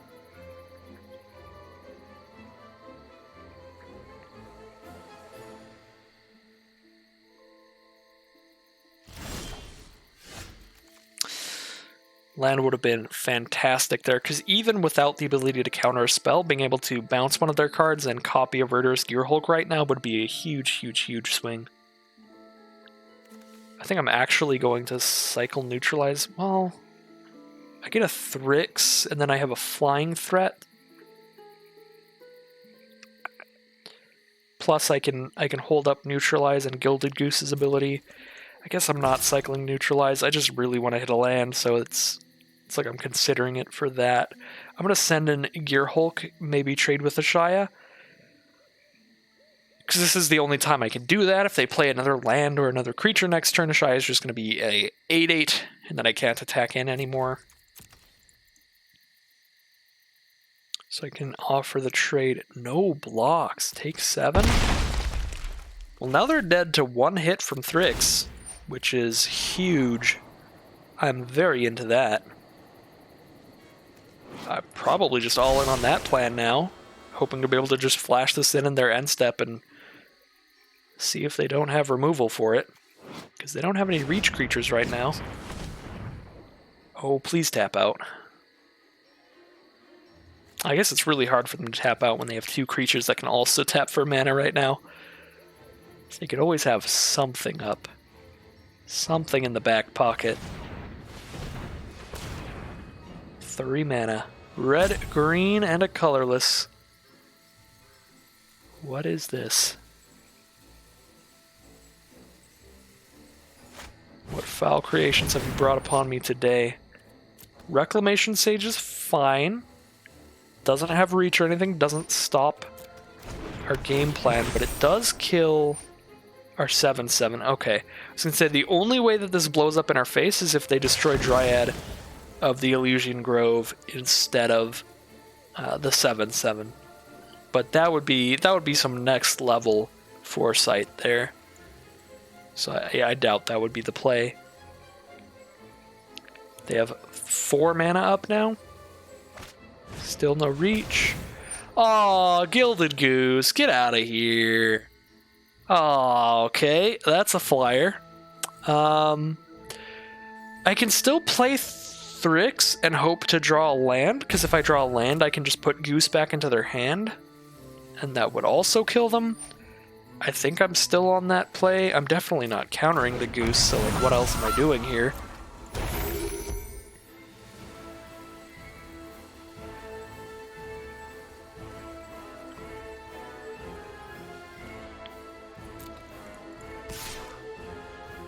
They're gonna send in a Shia. Could chump with the Mammoth, but doesn't feel necessary. Yeah, this is gonna turn around really poorly for me if I don't draw a land. It's basically either I draw a land and they die, or I don't and I die at this point. Alright, Thrix. Get out here. Oh my god, Thrix makes Sublime Epiphany cost 1 less! Oh! Oh my god, I forgot about that. Oh my god, Sublime Epiphany only hits non-land permanents, and Ashaya makes all of their creatures lands? What interaction is this? Oh no. I guess I hold up Sublime Epiphany then. Oh my god. What what fresh madness is this? Oh, I can't fuck with them because they're lands. Oh my god. Oh, apologies for the language. Oh, it's been so long since I've cursed in a video. Oh, I was doing so well and then Cube broke me. Cube absolutely broke me. Ooh, I guess they can eat the food and then just take it to the face. Oh wow, they're gonna do that. That is a play. They're down to 3 now. This game's insane. Cube is ridiculous. Cube is absolutely ridiculous. It is really a shame that it's not ranked. It's just, I don't know, it's so hard to justify going for Cube when the payout is pretty low in terms of trying to get cards for your collection, because obviously you don't keep anything that you draft. And then it's not even ranked either, so like you're not even laddering while you do it. But it leads to some ridiculous moments. All of these, every time Sublime Epiphany is just in my hand, cool stuff happens. It's all cool.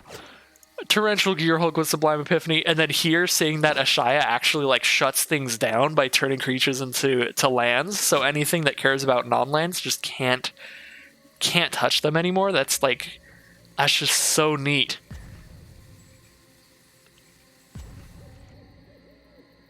All right. Sending in with Ashaya. I think I want to chump block with my Gilded Goose here. Maybe even the Mammoth. I feel like the ground creatures really just don't matter at this point. If I had any way to kill Ashaya, that would be perfect. So I can actually bounce the Goose, but I don't right now.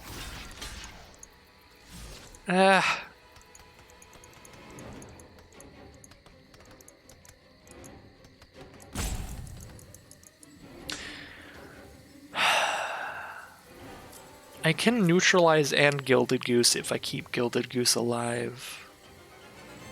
But other than that, it doesn't really help me block like the 5/5 and stuff. Yeah, I'll block with the Goose.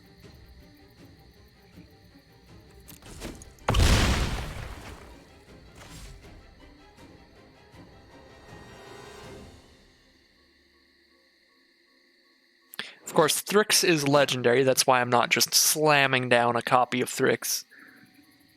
That would be a pretty great way to sneak in the final 4 damage, but unfortunately, there will be no Thrix copying here. Are they going to shoot Thrix with something? Definitely going to Sublime Epiphany that. Are they tapping the goose? Huge if true. Why did they tap the goose? They could have tapped direct. Okay. I'm not complaining. They could have tapped Reclamation Sage, and I would have been all about that life. I guess I'll just win then. Okay, so return a non-land permanent to its owner's hand. Let's put that bestiary back, I guess. Target a creature I control to copy. Mammoth or Dryad. Let's get another Mammoth out, and I will draw a card. Sublime Epiphany does it again. Ooh, there's the scoop. There's the scoop. Whew. Sublime Epiphany putting in work, taking names. It's the only good card in our deck. That's not true. We got lots of spicy stuff. So we're at 3,000 gold and 3 cards. So these do cost 4,000 gold to enter. So at one more win, we'll get all the gold that we paid in back and 3 cards. I think that the cards get like higher rarity the farther you go or something. Or you always get 3 rares. I don't know. I should look at the rewards after this game, and know for sure. But definitely the next one is where it's at, because then we can just immediately play another draft after this. We've got the rewards, the prize support to do so.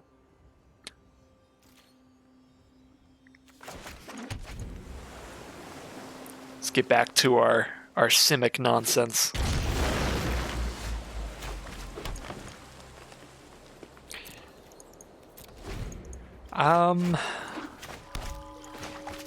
Do I actually just cycle neutralize here? Because I've got so many main phase stuff. I feel like I still don't.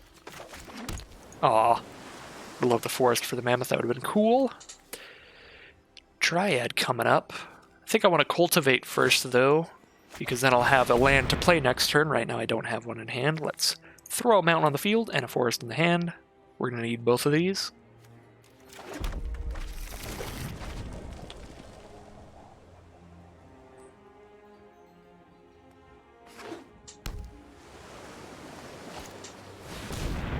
There's a spring from our opponent. Opponent is on green, blue, black? Green, blue, red, black. Ooh. They could be playing the Triumph just as a green, blue duel, so maybe just green, blue, black. We'll see. 5 mana now. If I play Dryad, I get to play another land, which will be 6 mana, and I'll have the mana for spring. That's pretty cool. I guess I do have the mana to neutralize as well, because Dryad fixes my mana. Makes all my stuff lands of every type. I didn't realize that until I cast Spring, so I might have held up Neutralize instead, which turns out I didn't need to do, because opponent just cast nothing so far. Send in Dryad, see if they have an instant to block it. Not flashing in anything. I do get to cast Mammoth and hold up Neutralize. Unfortunately, I don't get to cast Mammoth and hold up Mind. So if my opponent does nothing, I don't have any plays, but I doubt that's likely. Alright, Mammoth's out, pass turn. 5 mana up for our opponents. Not quite Mind mana.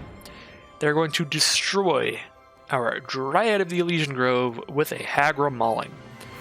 I don't really like that, because then I don't get to hold up Neutralize, but obviously the only way that I can stop that is by casting Neutralize, so I probably should not have let the auto-tapper cast Kazandu Mammoth. I should have paid with just double green and a red, just in case of this exact scenario. So that's rough. But I think I just let it happen.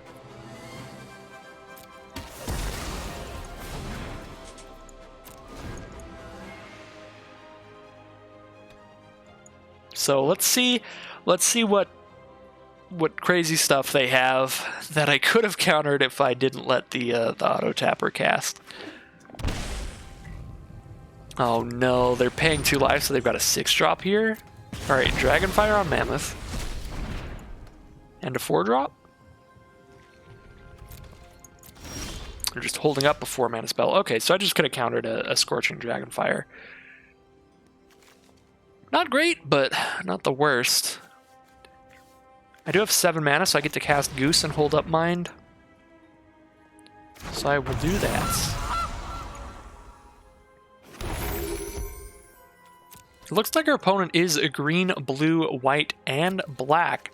And they cast a red spell.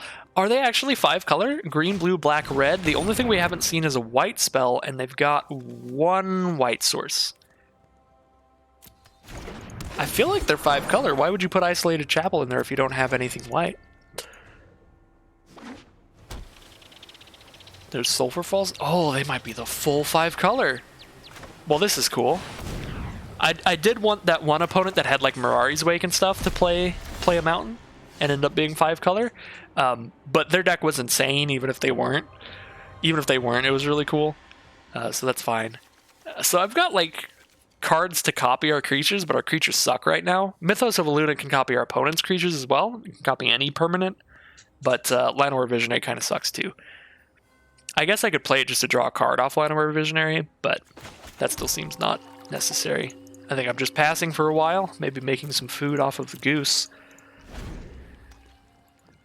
Holding up a counterspell for whenever they do something crazy, which in a 5-color deck I have to assume is at some point.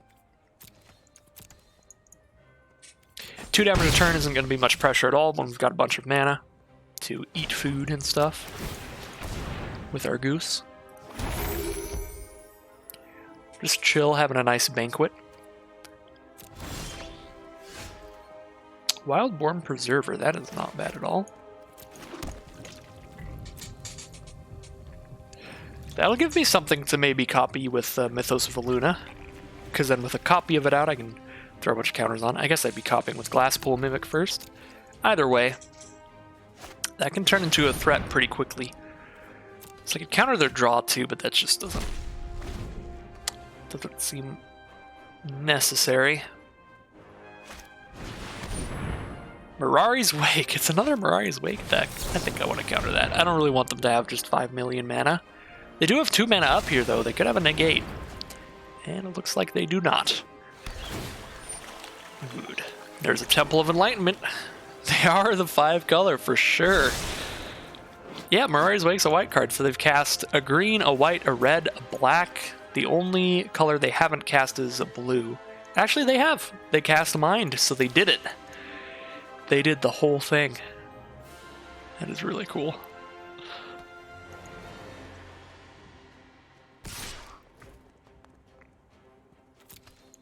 So we are taking 2. Could flash in a Preserver here, but I don't have a way to make it big enough to block and survive immediately, so it doesn't seem necessary. So here's another Wildborn Preserver, and let's play a Mimic, copy it, and I don't have to hold up a counterspell anymore, so just pay 7 and attack for a lot.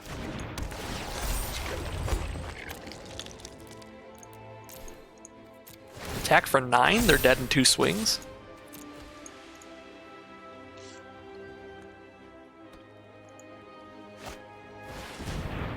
No! What? They had the 2 mana removal? At instant speed, throw it right back on top, take no damage from that combat. Dang. Oh, that sucks. That was going to be huge. So I'm telling you, that was the play. We were going to get there. Balagad Recovery on a Scorching Dragonfire to just get rid of Wildborn Preserver. They could return anything in their graveyard. They're like, no, I am getting rid of Preserver before that one turns into a 9/9 as well, because it will next turn.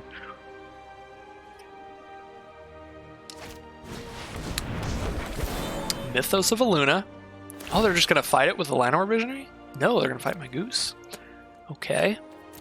So yeah, I mean, they're going to Scorching Dragonfire the Preserver then, with the 2 mana.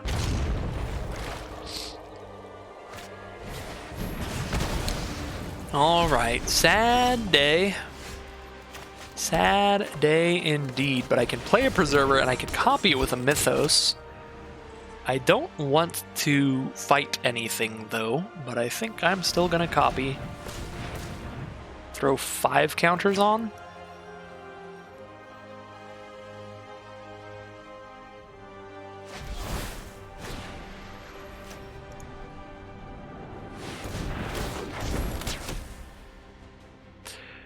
I could also just put 2 counters on and then it would be a 4/4, which would be big enough to draw a card off of Bonder's Enclave, but then I wouldn't have enough to pay for the Enclave ability.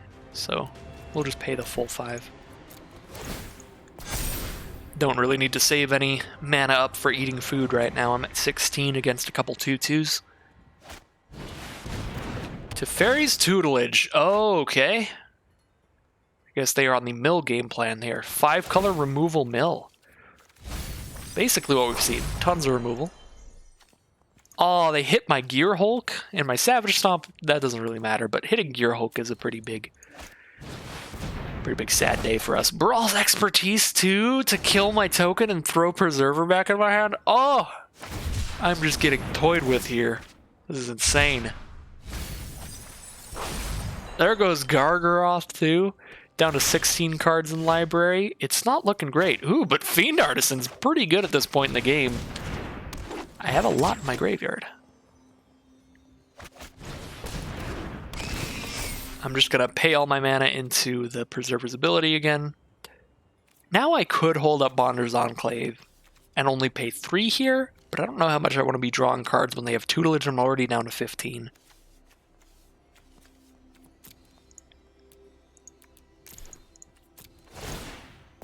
Bam. Get that Preserver all nice and big.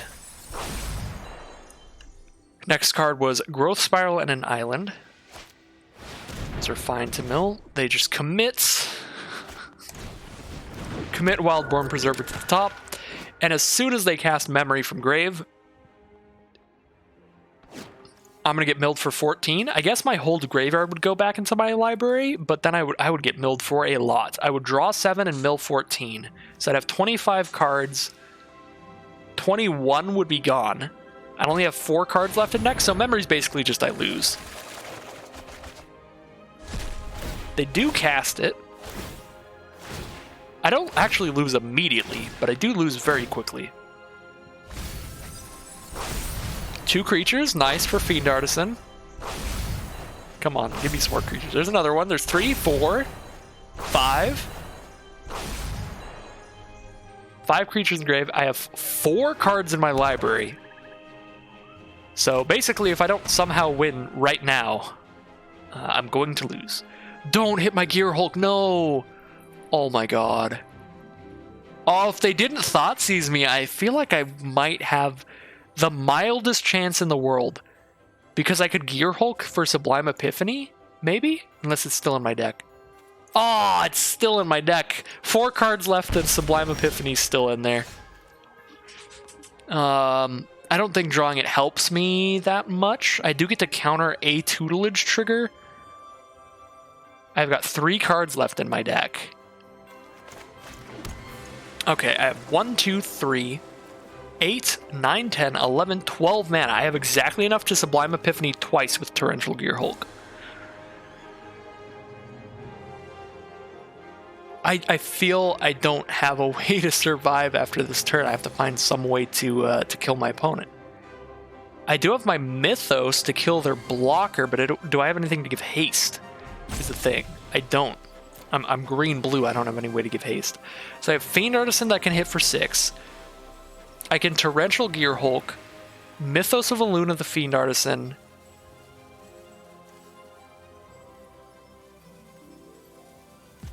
Oh wait, Gear Hulk only hits instants. Okay, so I can't Mythos. I can't Mythos anyway. Alright, I am very, very likely to die, but maybe holding up 2 Sublime Epiphanies is enough.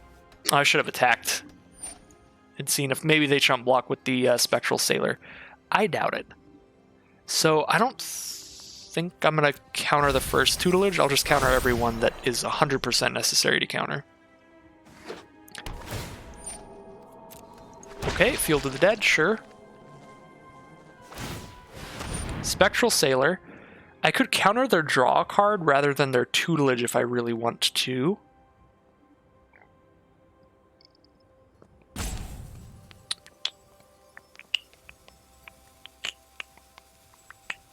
Yeah, I think I might as well. Counter that. Return one of their permanents to hand. Create a token over my creatures and draw a card. Oh wait, no, I don't want the target player draws a card. That is a really bad idea right now. Okay, so counter that, return a permanent, and create a copy. So I could return... If I return tutelage, they can just cast it and draw another card, and then that mills me 2. So that seems bad. So I want to return their zombie, probably. Because, yeah, they're Llanowar Visionaries as well. If I return it, they can recast it and draw a card. So yeah, I guess I return this Visionary because that's a token, so it'll die. I will copy my Fiend Artisan, have another 7/7 out, and counter that ability. Oh shit. I should have actually... Yeah, I should have countered tutelage because they can just respond by using the ability again immediately before Sublime Epiphany goes to my grave. Yep, that was a misplay on my part. I had to counter the first tutelage just immediately. I should not have waited on the Epiphanies. Actually, no, I would have no way to win here, because even if I did counter the first tutelage immediately, they could just respond by doing the Spectre Sailor nonsense. Just in response to that. So yeah, I had no way to win. But I guess I might as well Gear Hulk.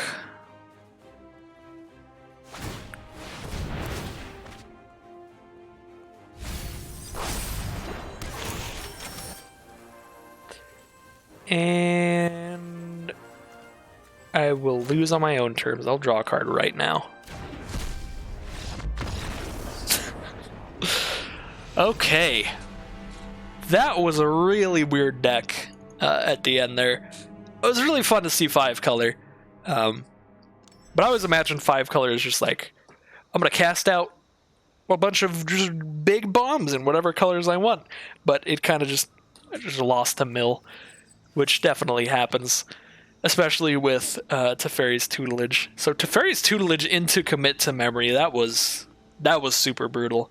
That was a combo and a half right there. So let's see what the rewards are. So yeah, the rewards do get the card rewards get better the more wins you have. You start off and you get a rare and 2 uncommons at worst. And then rare 2 uncommons, rare 2 uncommons, rare 2 uncommons, rare 2 uncommons. Aw. I needed one more win to hit 2 rares and 1 uncommon. And then... yeah, I guess it's just 2 rares and 1 uncommon from 4 wins to 7 wins. I don't really like that. I feel like the payout is pretty weak. It's pretty weak in terms of... yeah, I was going to say getting stuff for your collection, but just in general, you got to get 5 wins to rerun again immediately. I don't know. Other than that, the cube is fun. Those were some crazy games. It's definitely great for limited players looking for a nice little change of pace. I just don't know how I feel about the prize support. It just... when you compare it to just like regular drafts, and you're keeping everything you draft, and then you're getting more booster packs, not just a couple cards, you're getting full booster packs after that. It's just seems pretty weak to me. When you compare this to like a quick draft only costs 1,000 more gold, and you're keeping everything you draft out of those packs, and you're getting packs and gems instead of gold, which that part is debatable.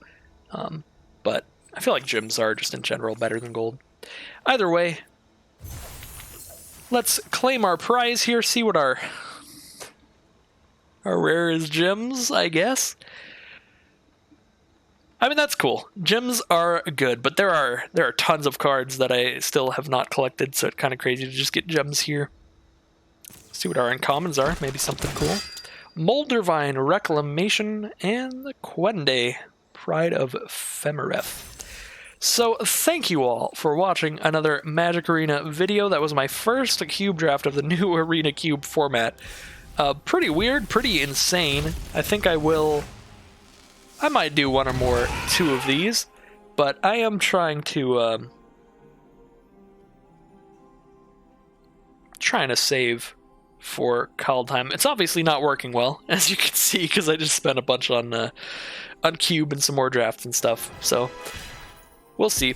Kaldheim is definitely going to be where it's at for me. I'm much more of a traditional drafter. I really like the experience of an entirely self-contained format that's got its own mechanics and flavor and everything like that. So I am pumped for that in the future. But until then, I'll keep doing a draft here or there. Maybe some Cube, maybe some Kaladesh, some Zendikar in the meantime. But yeah, thanks again for watching. I hope you enjoyed the video, and I will see you again for more Magic Arena content very soon.